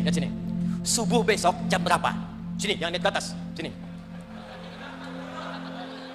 4. Oh, tuh. 341, 340, 440, 355. Terjadi perbedaan pendapat tentang waktu sholat subuh. Ini menunjukkan Anda berasal dari daerah yang tidak sama. Dan ini menunjukkan bahwa sholat itu benar perintah Allah, bukan karya manusia. Kenapa? Karena sholat itu satu-satunya ibadah yang akan terus dikerjakan selama 24 jam di muka bumi. Karena itu azannya terjadi perbedaan waktu. Surabaya selesai azan, Sidoarjo azan. Itu selesai azan, pindah lagi. Ternyata 24 jam gak pernah berhenti lafaz azan. Di Mesir selesai azan, Libya azan selesai, Tunisia azan. Tunisia selesai, Maroko selesai, Aljazair azan. Nyebrang ke Mediterania, Italia, Spanyol, Perancis, terus 24 jam. Satu-satunya kalimat di muka bumi yang tidak pernah berhenti 24 jam azan. Kalau itu karya manusia, mustahil bisa demikian. Ini menunjukkan kebenaran risalah Islam. Dan ini menunjukkan sholat saking pentingnya 24 jam gak berhenti. Fardu. Orang beriman tahu waktu sholat. Karena itu kata Allah, kalau sudah tahu waktunya jaga, jangan ketinggalan. Muncullah Quran surah kedua ayat 238. Hafidhu ala sholawat. Hei, saling menjaga. Ingat. Kalimat Qurannya bukan ihfadhu. Kalau ihfadhu hanya ke satu orang, jaga. Tapi kalimat Qurannya hafidhu, menggunakan alif mufa'alah, saling jaga. Ingatkan, share. Anda pulang ke rumah, satu suami, satu istri, 3 orang anak, ada 5 orang di rumah. Tiba-tiba Anda sudah susun jadwalnya, sholat subuh sampai dengan sholat isya. Anda bangun, istri belum bangun, bangunkan dia. Ayo, hafidhu. Anda istri bangun, anak belum bangun, ingatkan dia. Ayo, katanya ingin ke surga. Kalau perlu bikin menu sholat di meja makan Anda, simpan. Waktu sholat jam sekian, waktu sholat jam sekian. Itu yang dimaksud dengan hafidhu, saling menjaga waktu sholat. Ini yang standar. Kalau Anda ingin naikkan imannya, maka tambahkan pada jenis yang kedua. Keluarkan semua ragam sholat di luar sholat yang fardu, yang dikenal dengan nama nafilah, yang berhukum sunnah. Kalau Anda ingin berlatih meningkatkan iman ini, maka keluarkan jenis sholat yang kedua ini, yang disebut dengan sholat nafilah, yang hukumnya sunnah. 1. Quran surah ke-17 ayat 79 sampai 81. Dikuatkan di Quran surah ke-73 ayat 1 sampai 20. Dikenal dengan nama salat tahajud atau qiyamul lail. Orang beriman maka dia akan mencoba untuk memaksimalkan salat tahajudnya. Kalau sulit ia kerjakan, maka ia sebut nama umumnya qiyamul lail. Fokus. Apa beda tahajud dengan qiyamul lail? Kalau tahajud salat dikerjakan didahului dengan tidur terlebih dahulu. Dari kata hajada, aktivitas yang dikerjakan setelah tidur terlebih dahulu. Kalau ditambah ta dalam ilmu sharaf, itu menunjukkan kesungguhan, usaha yang serius. Kalau ada ta dalam sebuah kalimat, ini menunjukkan amalannya tidak mudah dilakukan. Kalau ditambah tasydid sebelum huruf terakhir, dari kata syiddah, sesuatu yang tidak mudah butuh motivasi 2 kali lipat. Karena itu ketika salat disebut dengan tahajud, Allah ingin menggambarkan tidak mudah menunaikan salat ini. Mesti butuh motivasi 2 kali lipat. Wa minal laili fatahajjad bi. Hei, dari sementara malam setelah kamu tertidur, siap rencanakan bangun malam. Itu nggak mudah, karena itu usahakan dengan sungguh-sungguh. Mau jam berapa Anda salatnya? Tadi subuhnya jam 3.40 misal, maka Anda ingin tahajud jam setengah 3, jam 2.30. Siapkan, siap-siap, pasang alarm dari setengah 2. Kalau perlu alarmnya 3 kali. Jam setengah 2, jam 2 kurang seperempat, jam 2 lewat seperempat. Alarm pertama mematikan alarm kedua. Alarm kedua matikan alarm ketiga. Alarm ketiga siap-siap menghilangkan kantuk dulu. Tahajud. Kalau Anda bekerja lelah, sulit bangun malam, maka kerjakan pilih yang kedua, qiyamul lail, nama umum. Nama umumnya. Qiyamul lail bisa dikerjakan sebelum kita tidur. Kerjakan 2 rakaat, kerjakan 4 rakaat, demikian seterusnya. Tahajud. Saya tidak bicara teknis dulu, saya bicara amalannya dulu. Yang kedua, keluarkan semua jenis salat sunnah di siang harinya. Sebelum subuh ada 2 rakaat, rawatib keluarkan. Sebelum zuhur 4 rakaat. Setelah zuhur 2 rakaat. Sebelum maghrib, setelah maghrib 2 rakaat. Setelah isya 2 rakaat. Keluarkan salat mutlaknya. Ada yang dekat dengan salat fardu, ada yang jauh dengan salat fardu. Syuruk awal duha, pertengahan duha, akhir duha. Sebelum asar 4 rakaat dari Ibnu Umar radhiyallahu taala anhuma. Sebelum maghrib kalau memungkinkan 2 rakaat. Sebelum isya 2 rakaat. Keluarkan semua jenis salat yang bisa kita kerjakan. Kalau mampu Anda lakukan ini, maka demi Allah saya katakan, saya tutup untuk bagian yang pertama ini, saya tutup. Jika mampu Anda istiqomah mengerjakan salat ini saja. Saya belum bicara puasa, belum bicara zakat, belum bicara infak, baru salat saja. Kalau benar Anda kerjakan ini dengan baik, maka akan terjadi perubahan dalam hidup Anda, maka muncullah kenikmatan iman yang pertama. Kalau di awal-awal Anda terlambat sholat fardu perasaan biasa-biasa, maka setelah membiasakan yang ini, tertinggal sholat sunnah pun hati Anda akan gelisah. Subuh jam 3 lewat 40, Anda bangun jam 3 lewat 35, 5 menit sebelum subuh, begitu Anda bangun, ya Allah saya terlambat. Padahal subuh aja belum, karena Anda terbiasa menunaikan sholat sunnah. Terjadi perubahan. Dan yang paling hebat, ketika imannya mulai meningkat, ketika kemudian ibadahnya mulai meningkat, maka amal solehnya pun akan mulai muncul dalam hidupnya. Akan terjadi perubahan dalam hidup Anda. Maaf, pada pandangan yang tidak bagus sudah nggak senang lagi.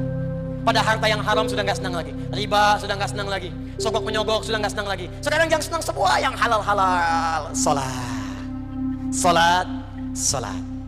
Saya kira ini bagian pertama yang saya sampaikan. Kita jeda dulu. Barangkali ada beberapa hal yang ingin ditanyakan. Kalau tidak ada yang ditanyakan, kita jeda sebentar. Anda renungkan terlebih dahulu, catat dengan baik. Nanti saya akan tunjukkan bagian terakhir.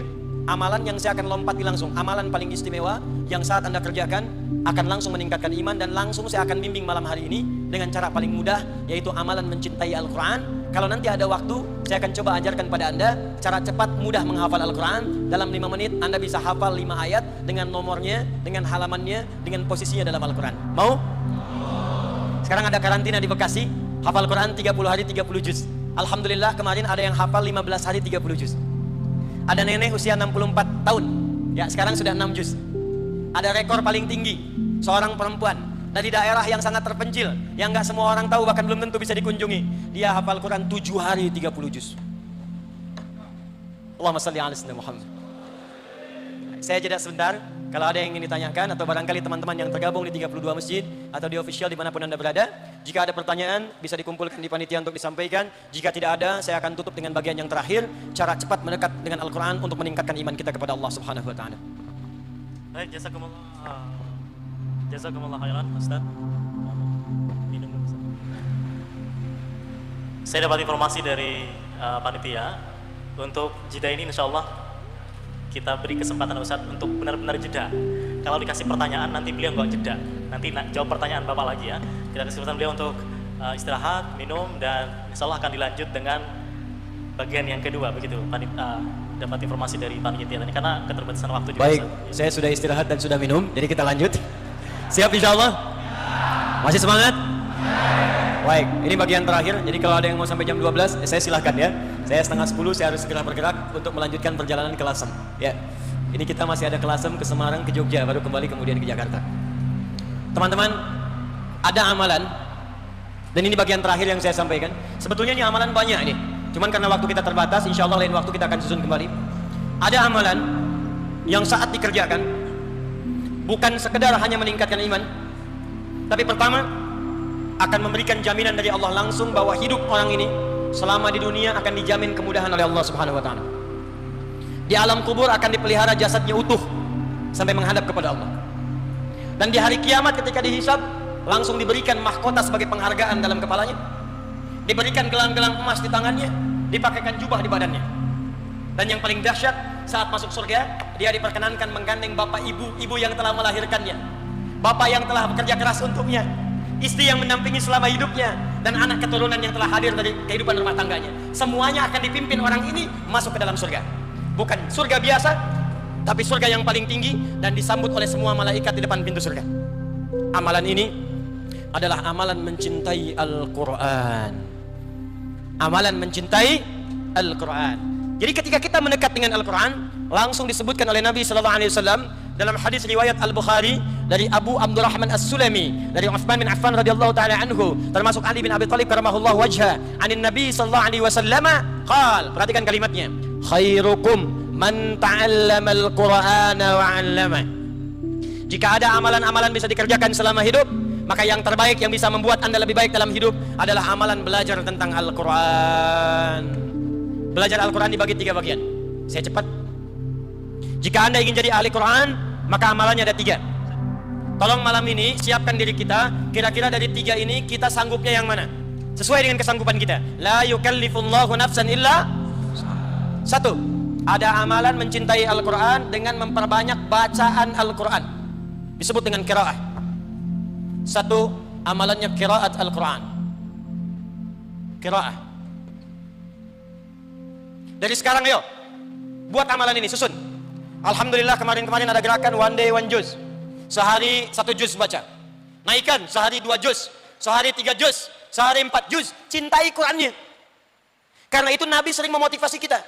Bahkan kata Nabi, buka hadis riwayat At-Tirmidzi, nomor hadis 2010.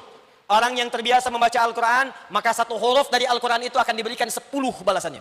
Man qara'a harfan min kitabillahi falahu asyru hasanat walam aqul alif lam mim harfun walakin alifun harfun lamun harfun mimun harfun walikulli harfin asyru hasanat. Siapa yang biasa baca 1 huruf dari Al-Quran walaupun cuma 1 huruf akan dibalas oleh Allah 10 kebaikan.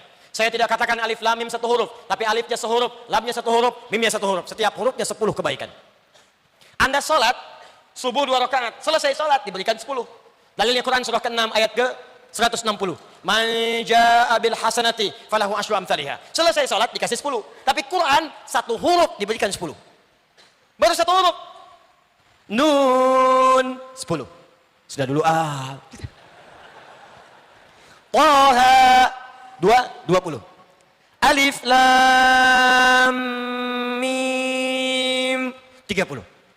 Jangan menghitung 1, 2, 3, 4, 5, 6, 10. Bukan begitu caranya, Joni. Di hadis Muslim masuk masjid saja, baru masuk sudah dapat 25. Kata Nabi cara ngitungnya 1 ke 2 500 tahun. 2 ke 3 500 tahun. 3 ke 4 500 tahun. Jadi kalau ada sehari nggak baca Quran, kehilangan berapa ribu tahun Anda pahala di sisi Allah Subhanahu wa taala. Quran. Jadi kalau Anda merasa banyak maksiat, harus pintar. Cari amalan-amalan, paket hemat. Dikerjakan, pahala berlimpah. Baca Quran paling bagus. Dosa 100. Bacakan Bismillahirrahmanirrahim. 19 huruf, 190. Nutup tuh. Tapi kalau 100 baru dosa masa, telinga belum, lisan belum, tangan belum, kaki belum. Maka cari surat-surat yang kita baca dari awal sampai akhirnya. Kalau ingin 30 juz, bikin caranya. Saya mudahkan dengan izin Allah Subhanahu wa taala. Perhatikan. Kalau langsung dibaca 1 juz rasanya lama. 1 juz bagi 5 waktu sholat. Subuh, zuhur, asar, maghrib, isya. Bagi 5. Al-Fatihah nggak usah dihitung. Contoh juz pertama. Al-Baqarah 1 sampai 141. 141 bagi 5 berapa? Cepat. 28. 28. Subuh 28 ayat. Zuhur 28. Asar 28. Maghrib, isya 28. Ustadz banyak lama saya harus berangkat kantor. Pendekin lagi. Bagi 2. Sebelum subuh 14. Setelah subuh 14. Sebelum zuhur 14, setelah subuh, setelah zuhur 14. Terus 14, 14, 14, 14, 14, 14. 14 ayat itu berapa menit sih? Paling lama 5 menit. Apa nggak punya waktu 5 menit untuk menggugurkan dosa Anda? Apa nggak punya waktu 5 menit untuk akhirat Anda? Bahkan Anda di sekarang, Masya Allah, di mobil bisa tilawah Quran, di jalan bisa baca Quran, cuma 5 menit. Jika Anda bisa investasi 5 menit dengan sesuai rumus ini, sehari selesai 1 juz, 30 hari sebulan selesai 30 juz. Ustadz belum sampai, cari wirid-wirid kata Al-Imam An-Nawawi. Dari Al-Quran, cintai beberapa surat tertentu, dawamkan untuk dibaca. Nabi menyampaikan dalam hadis sahih di Al-Bukhari, orang yang senang baca Al-Baqarah dan Ali Imran, maka keduanya akan menjadi awan yang melindungi di hari kiamat. Ka'annahuma ghamamatan. Biasakan baca Al-Baqarah, Ali Imran, Al-Baqarah, Ali Imran. Orang yang senang baca Al-Mulk, maka jasadnya akan dijaga oleh Allah di alam kuburnya. Orang yang senang baca Al-Waqiah, maka akan dimudahkan keadaan rizkinya. Orang yang senang baca surat Yusuf, maka oleh Allah akan dilepaskan dari kesedihan yang menghimpitnya. Maka silahkan, semua surah dalam Al-Quran punya keutamaan. Maka silahkan Al-Baqarahan, Ali Imranan, An-Nisaan, Yasinan, Al-Kahfian, ya. Jangan cuma Qul Huwallahan, Qul Al-Falakan, An-Nasan. Cari ayat-ayat, cari surat-surat yang kita bisa jadikan wirid. Buka kitabnya Imam An-Nawawi sebelum menulis Al-Arba'in 42 hadis. Riyadus Shalihin 1896 hadis. Sebelum menulis kitab Syarah Sahih Muslim 9 jilid, beliau menulis At-Tibyan fi Adab Hamalatil Quran. At-Tibyan fi Adab Hamalatil Quran. Klik di Google At-Tibyan Al-Imam An-Nawawi, keluar muncul. Cari terjemahannya. Kalau punya kitabnya cari terbitan Darun Nafais halaman 52, paling kanan di pertengahan. Beliau menyampaikan ada kebiasaan salafus salih. Di sejak zaman dahulu, mereka kalau sedang akan tidur atau dalam kebiasaan hariannya punya wirid bacaan-bacaan Al-Qur'an. Nabi mencontohkan wirid sebelum tidur. Baca Al-Ikhlas, Al-Falaq, An-Nas, ayat kursi. Bacakan ayat kursi supaya mencegah setan mengganggu dalam tidur kita. Tapi setannya kuat, Ustadz. Tidak cukup dilempar dengan ayatnya, lempar dengan kursinya sekalian. Biasakan baca. Ternyata ada di antara orang salaf membiasakan baca Al-Baqarah karena ingin dinaungi di hari kiamat. Baca Al-Baqarah sebelum tidur. Baca. Allahu Akbar. Saking dekatnya dengan Al-Quran, maka dia dijaga oleh Qurannya. Ternyata sekali waktu dia tertidur, belum sempat baca Al-Baqarah saking lelahnya. Tiba-tiba dia bangun pertengahan malam. Bangun. Temannya kaget terkena bagian tangannya. Dia bangun juga. Dia bertanya, "Madza bika? Kenapa kamu?" Kata orang ini, "Wallahi, ra'aitu fil manam laqad natahatil Baqarah." Saya tadi ketiduran. Dalam tidur saya mimpi diseruduk Al-Baqarah. Di saking seringnya baca Al-Baqarah, ayat itu, surat itu menjadi dekat dengan dia. Kamu belum baca saya. Bahkan sebelum datang hari kiamat untuk menaungi dia dari sengatan matahari yang sangat terik, di alam dunia pun dijaga dengan surat yang biasa dia baca. Dia biasakan. Pasang target. Ustadz saya belum lancar. Berita baik dari Nabi At-Tirmidzi, nomor hadis 2020. Perhatikan kalimatnya. Walladzi yatata'ta wa huwa syaqqun 'alaihi falahu ajran. Orang yang baru belajar baca Quran, terbata-bata bacanya. Orang baca alif lam mim, dia baca alif lam mim, falahu ajran. Dia mendapatkan pahala 2 kali orang yang lancar. Oh, kalau gitu saya terbata-bata aja Ustaz ya. Maksudnya satu pahala ikhtiarnya, yang kedua pahala bacanya. Sedangkan orang yang lancar dapat pahala plus ma'asyaratil kiramil bararah, akan diiringi hidupnya oleh malaikat yang menjaga dia. Jadi kalau Anda lancar baca Quran, punya program baca Quran, Quran itu selain menjaga iman Anda akan dijaga malaikat, disebut oleh Nabi namanya syafaratil kiramil bararah. Kiram artinya mulia. Jadi orang yang dekat dengan Al-Quran akan dijaga kemuliaan hidupnya. Dijaga dari perbuatan maksiat. Jadi kalau Anda terbiasa tilawah Quran, rajin baca Quran, nanti akan ada malaikat di sekitaran kita akan menjaga supaya Anda tidak berbuat maksiat. Sebab kalau Quran masuk ke dalam tubuh kita, yang kotor keluar. Malaikat menjaga. Cuman karena malaikat sifatnya goib, tidak tampak. Kalau tampak, Anda susah. Begitu mau jalan, sayap terbentang. Psst, kamu siapa? Malaikat maut. Nggak jadi baca Quran. Malaikat. Yang kedua, mencintai Quran dengan tilawah. Satu qiraah, dua tilawah. Kalau qiraah, sekedar baca, tidak menuntut pemahaman. Kalau tilawah, dari asal kata, tala yatslu tilawatan, punya tiga arti. Al-qiraatu wal fahmu wal amalu bima fuhima. Baca, pahami, amalkan. Itulah tilawah. Makanya ketika ada orang baca Quran, cuma baca disebut qori dari qiraah. Tapi seringkali orang tua kita suka mendampingi dengan yang menerjemahkan. Supaya maknanya dipahami. Saat dia menerjemahkan, dia disebut apa namanya? Ada orang baca, ada orang menerjemahkan. Yang menerjemahkan disebut apa? Tuh, tilawahnya muncul. Sari tilawah. Sebetulnya cuma tilawah saja, nggak pakai sari. Cuman mungkin di Indonesia yang pertama kali tilawah namanya busari. Makanya disebut sari tilawah. Ya. Tilawah saja, tilawah. Tapi tidak salah kalau yang disebut sari tilawah. Tilawah itu intinya menggali makna-makna Al-Quran untuk diamalkan dalam kehidupan. Nah, sekarang silakan, gak usah sulit-sulit. Yang kita butuhkan apa yang Anda kerjakan itu apa? Contoh, maaf ya maaf, Anda sudah jadi ayah berapa tahun? Ibu di bawah sudah jadi ibu berapa tahun? Kenapa Anda tidak mengeluarkan ayat-ayat tentang ayah dan ibu? Pelajari, praktekkan, amalkan.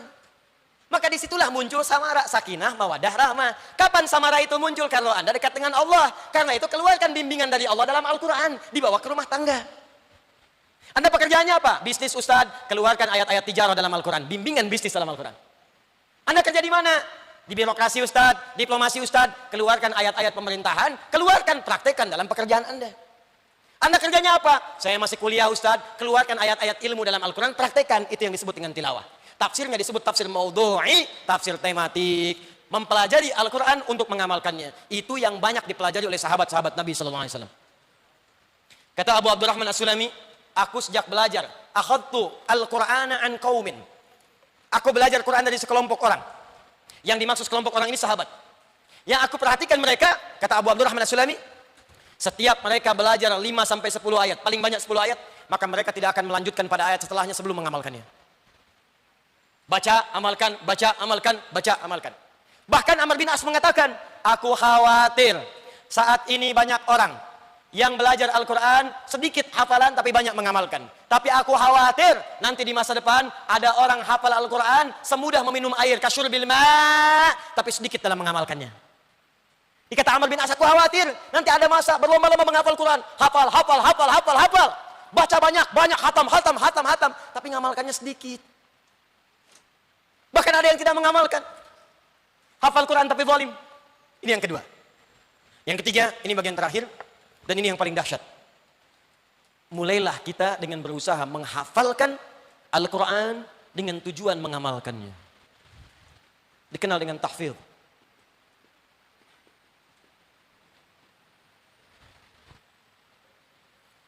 Menghafalkan Al-Quran dengan tujuan untuk mengamalkannya, untuk mendekatkan diri kepada Allah Subhanahu wa taala. Ini puncak yang paling tinggi.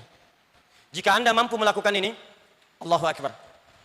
Pertama, kita akan langsung disebut oleh Nabi sallallahu alaihi wasallam sebagai orang yang terbaik, yang langsung masuk pada lingkungan yang sangat dekat dengan Allah Subhanahu wa taala. Qala an-nabiy sallallahu alaihi wasallam, ahlul Qur'ani ahlullahi wa khassatuh. Ahli Quran itu adalah orang yang sangat dekat dengan Allah dan dijaga oleh Allah Subhanahu wa taala. Saat dia kemudian dihisab di hari kiamat, perhatikan cara Allah memuliakannya. Turun Quran surah 35 Fatir, ayat 33. Paling kiri agak sedikit ke atas di mushaf. Perhatikan kalimatnya. Jannatu adnin yadkhulunaha. Orang ahli Quran itu akan mulai masuk lewat surga Aden. Yuhallawna fiha min asawir. Sebelum masuk akan diberikan perhiasan dulu. Tangannya akan dihiasi gelang-gelang emas untuk membedakan dengan yang bukan ahli Quran. Walibasuhum fiha kharir. Dan pakaiannya itu Masya Allah akan terbuat dari sutra. At-Tirmidzi nomor hadis 2015. Wa yulbasu ilaihi tajul karamah, dipakaikan di kepalanya mahkota kehormatan untuk membedakan dengan yang bukan ahli Quran. Lalu dipanggil orang tuanya kalau dia memfasilitasi anak itu untuk menghafal Quran. Maka dipakaikan di tangan anak itu mahkota untuk kedua orang tuanya di hadapan seluruh penduduk langit dan bumi. Wa yulbasu ilaihi libasal karamah, maka dipakaikan kemudian pakaian kehormatan. Qurannya mengatakan, ya Allah, zidhu, ya Allah, tambahkan kepada penghafal, bedakan dengan fasilitator. Fa yulbasu ilaihi libasal karamah, maka dipakaikan di tubuhnya pakaian kehormatan, pakaian kemuliaan. Maka apa yang terjadi setelah itu? Allahu Akbar. Diminta anak ini menggandeng bapak ibunya, menggandeng pasangannya. Kalau perempuan menggandeng suaminya, kalau laki-laki menggandeng istrinya. Lalu kemudian memimpin keluarga besarnya, anaknya, cucunya, sepanjang mereka beriman semua dan beramal soleh. Muncullah Quran surah ke-13 Ar-Ra'du ayat 23 sampai 24. Pembukanya sama dengan surah Fatir ayat 33. Jannatu adnin yadkhulunaha. Di Fatir, Jannatu adnin yadkhulunaha di Ar-Ra'du. Di surah Ar-Ra'du, Jannatu adnin yadkhulunaha wa man salaha min abaihim wa azwajihim wa dzurriyyatihim. Allah wal malaikatu yadkhuluna alaihim min kulli bab. Dia akan dipertontonkan pada seluruh penduduk langit dan bumi, masuk ke setiap pintu surga, dan malaikat menyambut di setiap pintu surga, mengatakan, salamun alaikum bima sabartum. Selamat, Anda saat di dunia telah sabar belajar Quran, Anda di dunia sabar menghafal Quran. Sekarang silakan nikmati semua kenikmatan di surga yang telah disiapkan untuk Anda. Fa ni'ma uqbadar, tingkat paling tinggi. Maka saat dia akan masuk ke surga, dia diminta membacakan Quran yang ia biasa bacakan saat di dunia. Faqra waqar fa inna akhira qiraatika akhiru manzilatika. Hei ahli Quran, bacakan Quran yang biasa engkau bacakan saat di dunia, maka akhir bacaanmu itu disitulah tempat tinggalmu. Maka di situ banyak terjadi penyesalan. Ada yang baca sampai ayat 5. Ulaika ala hudam mir rabbihim wa ulaika humul muhtadun. Begitu sampai situ selesai di situ. Ada kawannya sampai 10. Fi qulubihim maradun fazadahumullahu marada. Naik lagi. Ketika dibacakan, naik. Semakin tinggi semakin indah surganya. Ada yang 1 juz lebih tinggi lagi, 10 juz lebih tinggi lagi. Yang 30 juz itu yang paling tinggi. Nggak bisa ditukar. Ya Allah, boleh nggak dari An-Nas dulu? Yang paling tinggi semakin tinggi. Maka dari itu perhatikan canda orang-orang Palestina. Anak-anak yang banyak sebagian orang menangisi mereka, yang mengatakan kasihan anak Palestina. Banyak orang tidak tahu ternyata mereka dimuliakan oleh Allah. Dan kita yang harus mengevaluasi diri. Jangan-jangan kita yang patut dikasihani. Mereka yang makan roti dibagi 16 potong, mereka yang mencari air yang kadang-kadang telah diracun itu, ternyata mereka adalah produk penghafal Quran nomor 1 di dunia. Dari sejak kecil mereka menghafal Quran, dari sejak kecil mereka didekatkan dengan Al-Quran. Dan perhatikan canda mereka ketika bercanda dengan teman-temannya. Kalau sudah ada yang 30 juz, maka mereka akan bercanda kepada yang 20 juz, 15 juz, 25 juz, 5 juz. Kata yang 30 juz, nanti kalau saya sudah di atas, kamu saya dadahin di bawah ya. Anda sudah sampai kemana? Duhai Anda siapa yang sedang membanggakan diri, yang bercita-cita masuk surga Firdaus? Berapa amal yang telah dikumpulkan sampai malam hari ini? Berapa yang telah kita siapkan? Dan berita baiknya, alhamdulillah di Indonesia sekarang banyak 34 provinsi, hampir seluruh daerah sekarang sedang berlomba menjadi ahli Al-Quran. Kalau Anda tidak memulai, maka Anda terlambat, Anda tertinggal. Saya mendapati satu keluarga, Pak, suaminya bekerja serabutan, hanya kuli bangunan, kata manusia biasa. Istrinya mengambil kayu-kayu di sawah. Anda kalau datang dimuliakan oleh beliau. Ikan diberikan, makanan diberikan, kumpul seakan-akan gak ada yang tidak ada. Dan ketika ditanya, istrinya akan berkata istrinya, alhamdulillah, Allah kasih rezeki banyak sama Abi, sebulan bisa dapat 500 ribu. 500 ribu yang bagi Anda cukup dengan pulsa saja. 500 ribu yang bagi Anda cukup dengan pakaian saja. Bagi orang ini, keluarga ini banyak. Ternyata istrinya hafal Quran 7 riwayat. Suaminya yang kuli bangunan itu sudah hafal Quran 30 juz. Anak-anaknya semua hafal Quran 30 juz. Anak kecil sekarang hafal Quran 4 tahun hafal Quran. Kami ada murid belajar di Bekasi sekarang 7 tahun hafal Quran dengan nomornya, dengan posisinya, dengan ayatnya, dengan temanya. 5 tahun hafal Quran buta mata. 64 tahun sudah memulai menghafal Quran. Bahkan mereka maghribnya jam 5.30, jam 5 sudah di masjid. Ada yang berusaha menghafal Quran tinggal 30 hari menjauh dari keluarganya. Jadi kalau Anda tidak mulai, Anda tertinggal. Anak kecil usia 5 tahun, maghrib masih setengah jam, sudah datang ke masjid untuk sholat berjamaah, menghafal Quran, tinggal sampai isya, belajar sampai setengah 9, pulang ke rumah. Sementara dia belum balik. Anda diberikan 40 tahun, 50 tahun, 60 tahun, pengen masuk surga Firdaus. Sampai malam hari ini pun untuk baca Quran masih belum punya waktu. Berapa lama lagi waktu yang Anda butuhkan untuk mendekat kepada Allah? Berapa lama lagi? Nasihat saya, kalau Anda tak mampu berlomba dengan orang soleh, meningkatkan amal baik, sebaiknya segera berlomba dengan para pendosa untuk bertobat dan istighfar di hadapan Allah Subhanahu wa taala. Istighfar. Tingkat maksiat semakin tinggi. Godaan semakin kuat. Kalau amalan tidak pernah meningkat, kapan lahirnya kita berdekat dengan Allah Subhanahu wa taala? Kapan dapatnya kita kemuliaan dari Allah Subhanahu wa taala? Karena itu takwa disebutkan 115 kali, tapi nafsu pun disebutkan 115 kali. Tuh, takwa 115 kali. Nafsu, sumber keburukan disebutkan 115 kali. Nafsu itu sumber keburukan. Quran surah 12 ayat 53. Wa ma ubarri'u nafsi innan nafsa la'ammaratun bisu. Takwa 115 kali, nafsu 115 kali. Jadi kalau Anda ingin jadi baik dengan takwa, maka akan dihambat oleh nafsu, sama persis. Yang membisikkan takwa malaikat disebutkan 88 kali di Quran. Yang membisikkan nafsu setan disebutkan 88 kali. Di setiap kita akan terus mengerjakan kebaikan, maka akan ada setan berusaha menghambat kita mengerjakan itu. Maka carilah amalan yang paling tinggi untuk bisa menguatkan iman dan menepikan godaan-godaan setan. Nah sekarang saya mau tanya, insya Allah siap menghafal Quran? Gini, jangan bayangkan penghafal Quran itu disebut penghafal kalau sudah 30 juz, belum tentu. Yang ingin Allah lihat pada diri kita, bukan jumlah hafalannya, tapi keseriusan kita untuk menghafalkannya. Makanya di Al-Quran, patokan penghafal Quran itu bukan 30 juznya. Tapi bagaimana ayat yang dihafalkan membimbing dia berubah jadi orang baik. Buka Quran surah 35 ayat 32. Ini bagian terakhir saya dan nanti saya tutup. Insya Allah memberikan gambaran singkat untuk bisa menghafalkan dengan mudah. Perhatikan kalimatnya. Thumma awrathnal kitaba alladzina astafaina min ibadina faminhum zalimun li nafsihi wa minhum muqtasid wa minhum sabiqun bil khairati biiznillah. Kemudian kami akan wariskan Al-Quran untuk mudah dihafalkan oleh sementara golongan hamba-hamba kami. Cuman sayang, ada yang hafal bahkan sampai 30 juz cuman zalim. Banyak berbuat maksiat. Zalim itu menempatkan sesuatu bukan pada tempatnya. Lihat sini, gelas ini menampung air untuk minum, gayung menampung air untuk mandi. Ada orang minum pakai gayung, mandi pakai gelas, zalim. Ada orang hafal Quran tapi tidak menempatkan ayat sesuai dengan fungsinya. Dia hafal surat Al-Ikhlas, Qul huwallahu ahad, katakan hanya Allah Tuhan yang satu, Tuhan yang esa. Sudah jadi keimanan kita. Kita menghormati keyakinan orang lain, tapi kita kuatkan keimanan kita. Tapi kok dia bisa mengatakan semua agama sama, menuju pada Tuhan yang sama?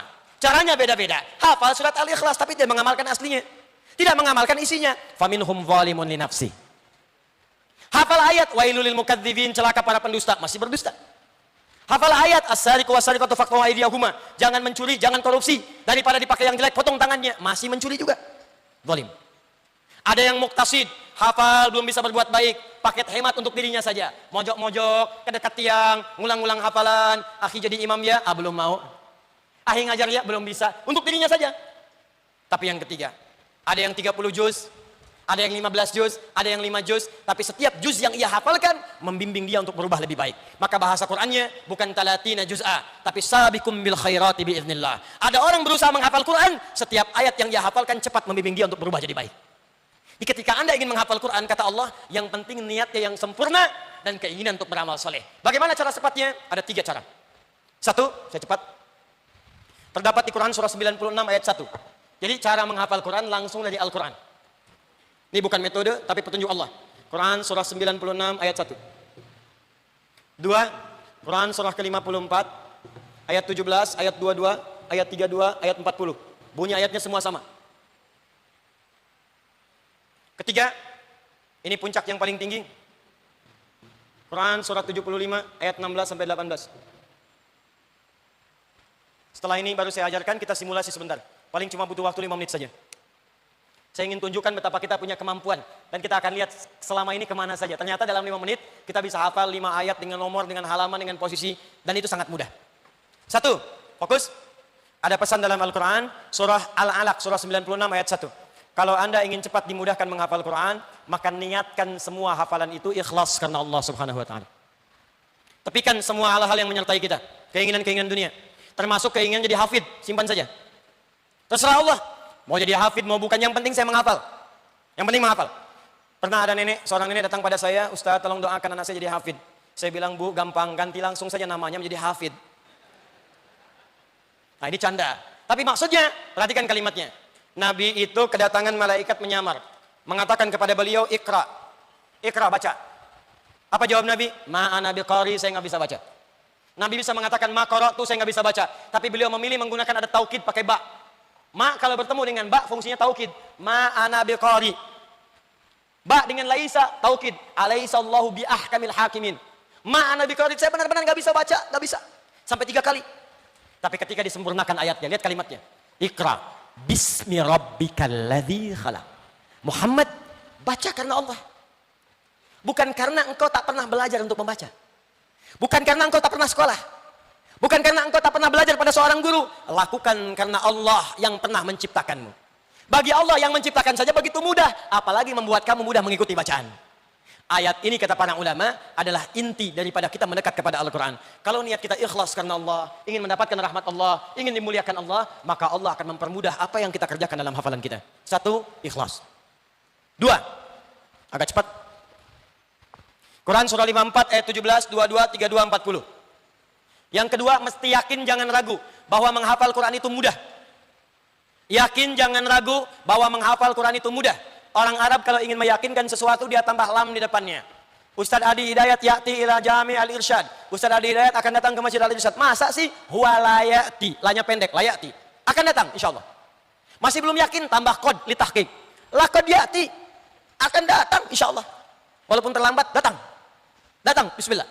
Maka kalau ada lam dengan kod disatukan, ini artinya ada orang-orang yang kadang-kadang banyak ragunya mesti diyakinkan. Dan ayat ini dibuka dengan kalimat laqad. Wa laqad yassarnal Qur'ana lidzikri fahal mim muddakir. Kata Allah, "Hei, kamu harus yakin, jangan pernah ragu. Aku telah mudahkan Al-Qur'an semudah-mudahnya untuk dihafalkan." Cuman syaratnya jangan ragu. Harus yakin. Saya ulang, yakin Al-Qur'an mudah? Yakin Al-Qur'an mudah? Yakin Al-Qur'an mudah? Harus yakin, jangan pernah ragu. Yakin, yakin, yakin. Begitu lihat mushaf, tebal juga ya. Boleh ragu. Alif lam mim, masih yakin. Dzalikal kitabu la raiba fi hudan lil muttaqin, masih yakin. Ya ayyuhalladzina amanu idza tadayantum bidain, mulai ragu. Satu ayatnya panjang amat sampai 1 halaman. Begitu Anda mendapatkan keraguan, langsung tepis, yakin mudah, yakin mudah. Itu rumusnya kata Quran. Di begitu digoda, susah nih, yakin, ragu. Jangan ragu, mudah, mudah, mudah, mudah, mudah. Cara cepatnya. Jelas? Baik. Awas, awas, awas. Ketika Allah menyebutkan kemudahan menggunakan alif lam. Tapi ketika mengajak kita untuk menghafal menggunakan mim. Walaqad yassarnal Qur'ana lidzikri, pakai alif lam. Hurufnya pakai zal, da. Tapi ketika mengajak kita menghafal dirubah pakai mim, zalnya menjadi dal, muddakir. Alif lam menunjukkan pada proses, mim menunjukkan kepada orang. Jadi menghafal Quran itu mudah, yang susah orangnya. Orangnya. Buktinya anak kecil bisa. Orang dewasa bisa, yang melihat bisa, tak melihat bisa. Jadi kalau ada yang sulit menghafal Quran, bukan Qurannya, orangnya yang susah. Zal dengan dal, sulit mana mengucapkannya? Zal, 1 atau dal, 2? 1 atau 2? Yang sulit itu yang kedua, dal, harful infijar. Kalau zal, harful rakhwah. Tapi kalau dal, disebut harful infijar. Mesti diledakkan dari dalam. Ada kol-kolah, 5 huruf, ko, to, ba, jim, dal, kut, mujadin. Dal dari dalam. Makanya yang susah orangnya. Kenapa susah? Karena di dalamnya belum selesai faktor internal. Ada yang ragu, ada yang pesimis. 5 ayat mudah, begitu ayat ke-6 kok susah. Temannya berkata, "Pak, kan saya bilang faktor U. Bukan usia, usaha." Itu poinnya. Terakhir yang ketiga. Karena itu ditutup dengan kalimat Quran surah ke-75 ayat 16 sampai dengan 18. Ini rahasia tercepatnya. Ini rahasia tercepatnya. Nabi sedang membaca Quran, menghafalkan dengan cepat di lisannya. Tiba-tiba turun ayat ini. La tuharnik bihi lisanaka lita'jala bih. Inna 'alaina jam'ahu wa Qur'ana. Fa idza qara'nahu fattabi' Qur'ana. Allahu akbar. Kata Allah Muhammad sallallahu alaihi wasallam, kamu tidak usah cepat-cepat melafadzkan lisanmu untuk menghafalkan Quran dengan segera. Penyakit penghafal Quran kalau ingin cepat hafal diucapkan dengan cepat. Dzalikal kitabu la raiba fihi hudal lil muttaqin. Dzalikal kitabu la raiba fihi hudal lil muttaqin. Kata Allah enggak usah cepat-cepat. Saya akan berikan sebuah amalan petunjuk, kata Allah, yang kalau kamu kerjakan, cukup dibacakan sekali, langsung saya tanamkan Quran dalam jiwamu. Kalau Nabi malaikat yang bacakan, Nabi langsung hafal, tinggal diikuti. Kalau kita kerjakan amalan yang serupa dengan Nabi pernah mengerjakannya, ikuti petunjuknya, maka guru bacakan, langsung Allah tanamkan dalam jiwa kita, langsung kita bisa hafal. Seperti Al-Imam Al-Bukhari, ketika talaqi Al-Quran, matanya buta, usia 4 tahun. Datang kemudian ke sebuah tempat kutab untuk menghafal. Diabadikan oleh Imam Ibnu Hajar Al-Asqalani dalam kitabnya Fathul Bari, fi Syarah Sahih Al-Bukhari, jilid yang pertama. Ketika disampaikan, datang, dibacakanlah surat Qaf itu. Ayat 1 sampai terakhir. Begitu selesai dibacakan oleh gurunya, kata gurunya, "Man hafid?" Siapa yang sudah hafal? Al-Bukhari kecil mengangkat tangannya mengatakan, "Hafidtu ala sadri qalbi." Saya sudah hafal, tertanam dalam jiwa saya. Hafal dalam kepala. Ada hafal di luar kepala, itu belum hafal, masih di luar. Hafal dalam kepala, sudah hafal. Bagaimana cara menghafal itu? Sehingga Allah mengatakan, "Hei, dibacakan sekali, kamu tinggal ikuti. Kami yang akan tanamkan Quran dalam jiwamu. Apa rahasia terbesarnya? Kata para pakar tafsir, Nabi itu banyak mendapat kemudahan dari Allah karena tingkat takwanya begitu tinggi. Sehingga beliau berkata, ana atqakum. Saya orang yang paling takwa di antara kalian. Di semakin takwa meningkat, semakin ilmu ditanamkan oleh Allah. Itu kalimat, bukan kalimat Adi Hidayat, tapi kalimat yang disebutkan di penutup surah Al-Baqarah di ayat yang 282. Penutup ayat 282, paling kiri sebelah bawah di mushaf. Perhatikan ayatnya. Wattaqullah wa yu'allimukumullah. Wattaqullah, tingkatkan takwamu kepada Allah, wa yu'allimukumullah, maka Allah akan mudahkan kau untuk mendapatkan pengetahuan. Langsung ditanamkan, gak susah. Sekali baca, hafal. Sekali baca, paham. Baru dibacakan sebagian, ngerti mau kemana maksudnya. Takwa. Karena sekali lagi, sambil menghafal Quran, takwa ditingkatkan. Tahajud bangun. Karena ayat menghafal Quran disandingkan dengan tahajud. Ayat tahajud, faqra'u ma tayassara minal Quran. Ayat menghafal, walaqad yassarnal Quran. Yassara menghafal, tayassara diulang dalam tahajud. Ayo, mulai tahajud, mulai sedekah, infak. Infak.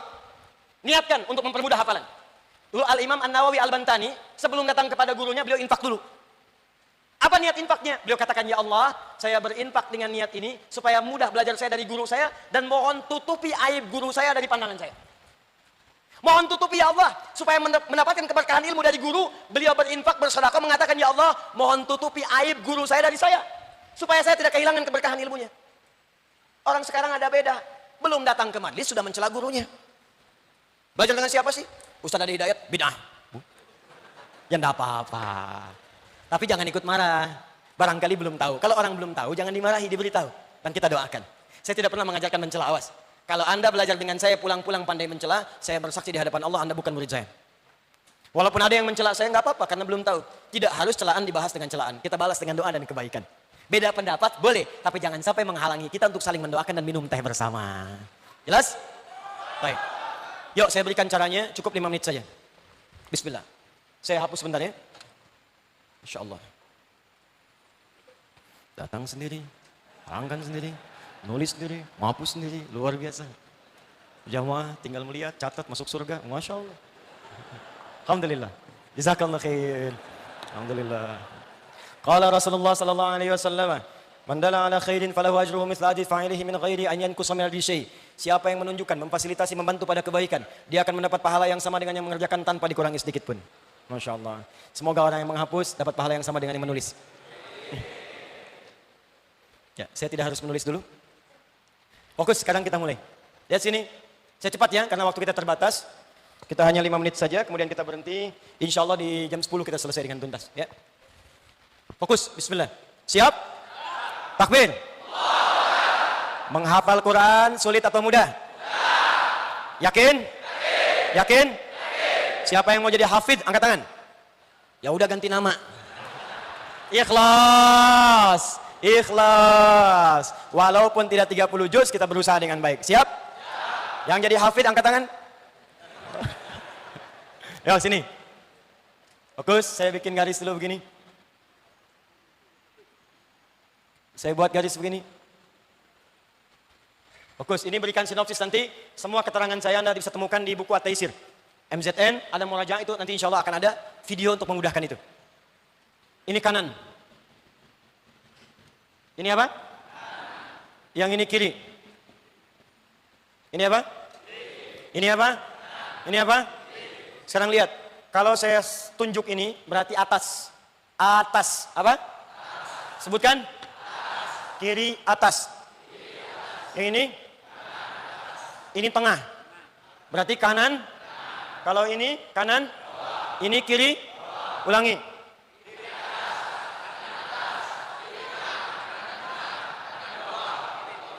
Ini enggak ada. Luar. Siap ya? Jelas? Sekarang kita buka lembaran dulu Al-Baqarah. 1 sampai 5. Lihat sini. Karena letaknya di kiri, maka saya hapus yang kanan ini dulu. Jadi kalau Anda ada mushaf At-Taisir, langsung otomatis di atasnya akan ada tulisan kanan. Sampingnya kiri.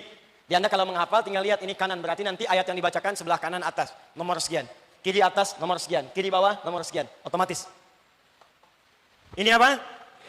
Baik, fokus, fokus. Saya tuliskan dulu. 1, saya tuliskan begini. Ini nomor 1 ada di mana?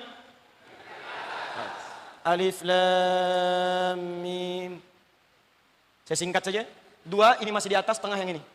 2, Dzalika. Dzalikal kitabu la raiba fi. Dzalika. 2. 3. Mulai ke tengah. Alladzina yu'minuna bil ghaib. Alladzina. Nomor berapa? 3. 4. Tengah agak sedikit ke bawah. Cuman pakai wawu. Walladzina. Walladzina yu'minuna bima unzila ilaik. 4 apa? Walladzina. Ulang. 1 alif lam mim. 2 dzalika. 3 alladzina. 4 walladzina. 5 ulaika. Bawah. 5 apa? Ulaika. Baik, sekarang tutup mushafnya. Yang buka mushaf tutup mushafnya. Saya ingin berikan dengan cepat. 5 ulaika. Perhatikan sini. Sekarang lihat cara menghafalnya. 5 menit dari sekarang, ya. Fokus baik-baik. Nomor 1 alif lam mim. Apa? Alif lam mim. Saya cek. 1 apa? Alif lam mim. 1 apa? Alif lam mim. Baik, kiri atas. Ketika Anda sudah menghafalkan alif lam mim bagian pertama, langsung ke bagian terakhir 5. 5. 1 dengan 5. Kenapa ambil 5? Untuk patokan yang tengah-tengah. Kalau Anda sudah dapatkan 5, berarti tengahnya tinggal 4, 3, dan 2. 5, ulaika. Apa 5? Ulaika. 5? Ulaika. 1? 5? Ulaika. Baik. Kalau sudah paham, 1 dengan 5, lihat yang paling mirip. 3 dengan 4 ini mirip. Yang 3, alladzina. 3? Alladzina. 3? Alladzina. 3? 4 pakai wawu. Walladzina. 4. 4. 3. 4. 5. 1. Kalau sudah tahu bedanya, alladzina walladzina tinggal 2. Dzalika. 2.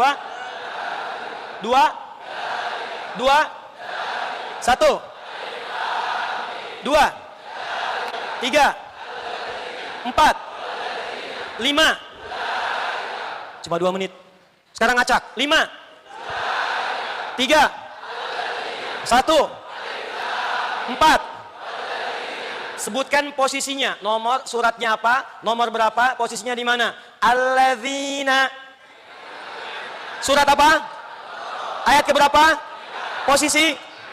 Ulaika. Nomor? Surat apa? Posisi? Baik, sebutkan ayatnya, saya sebutkan nomornya. 1.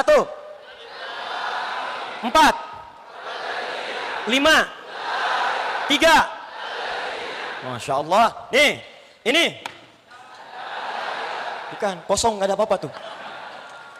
Jadi kalau di kepala kita sudah ada Al-Quran, maka semua akan tergambar Al-Quran. Ustadz Adi Hidayat, anaknya ada berapa? Alladzina yu'minuna bil ghaibi wa yuqimunas salata wa mimma razaqnahum yunfiqun. Ukuran peci, wa minan nasi may yaqulu amanna billah. Istri ada berapa? Alif lam mim. Apakah berniat poligami? Shadaqallahul azim. Gampang. Semua Quran. Sekarang kami kalau di at-taisir, murojaah sama anak-anak, nggak pernah nyebutkan ayat, nomor.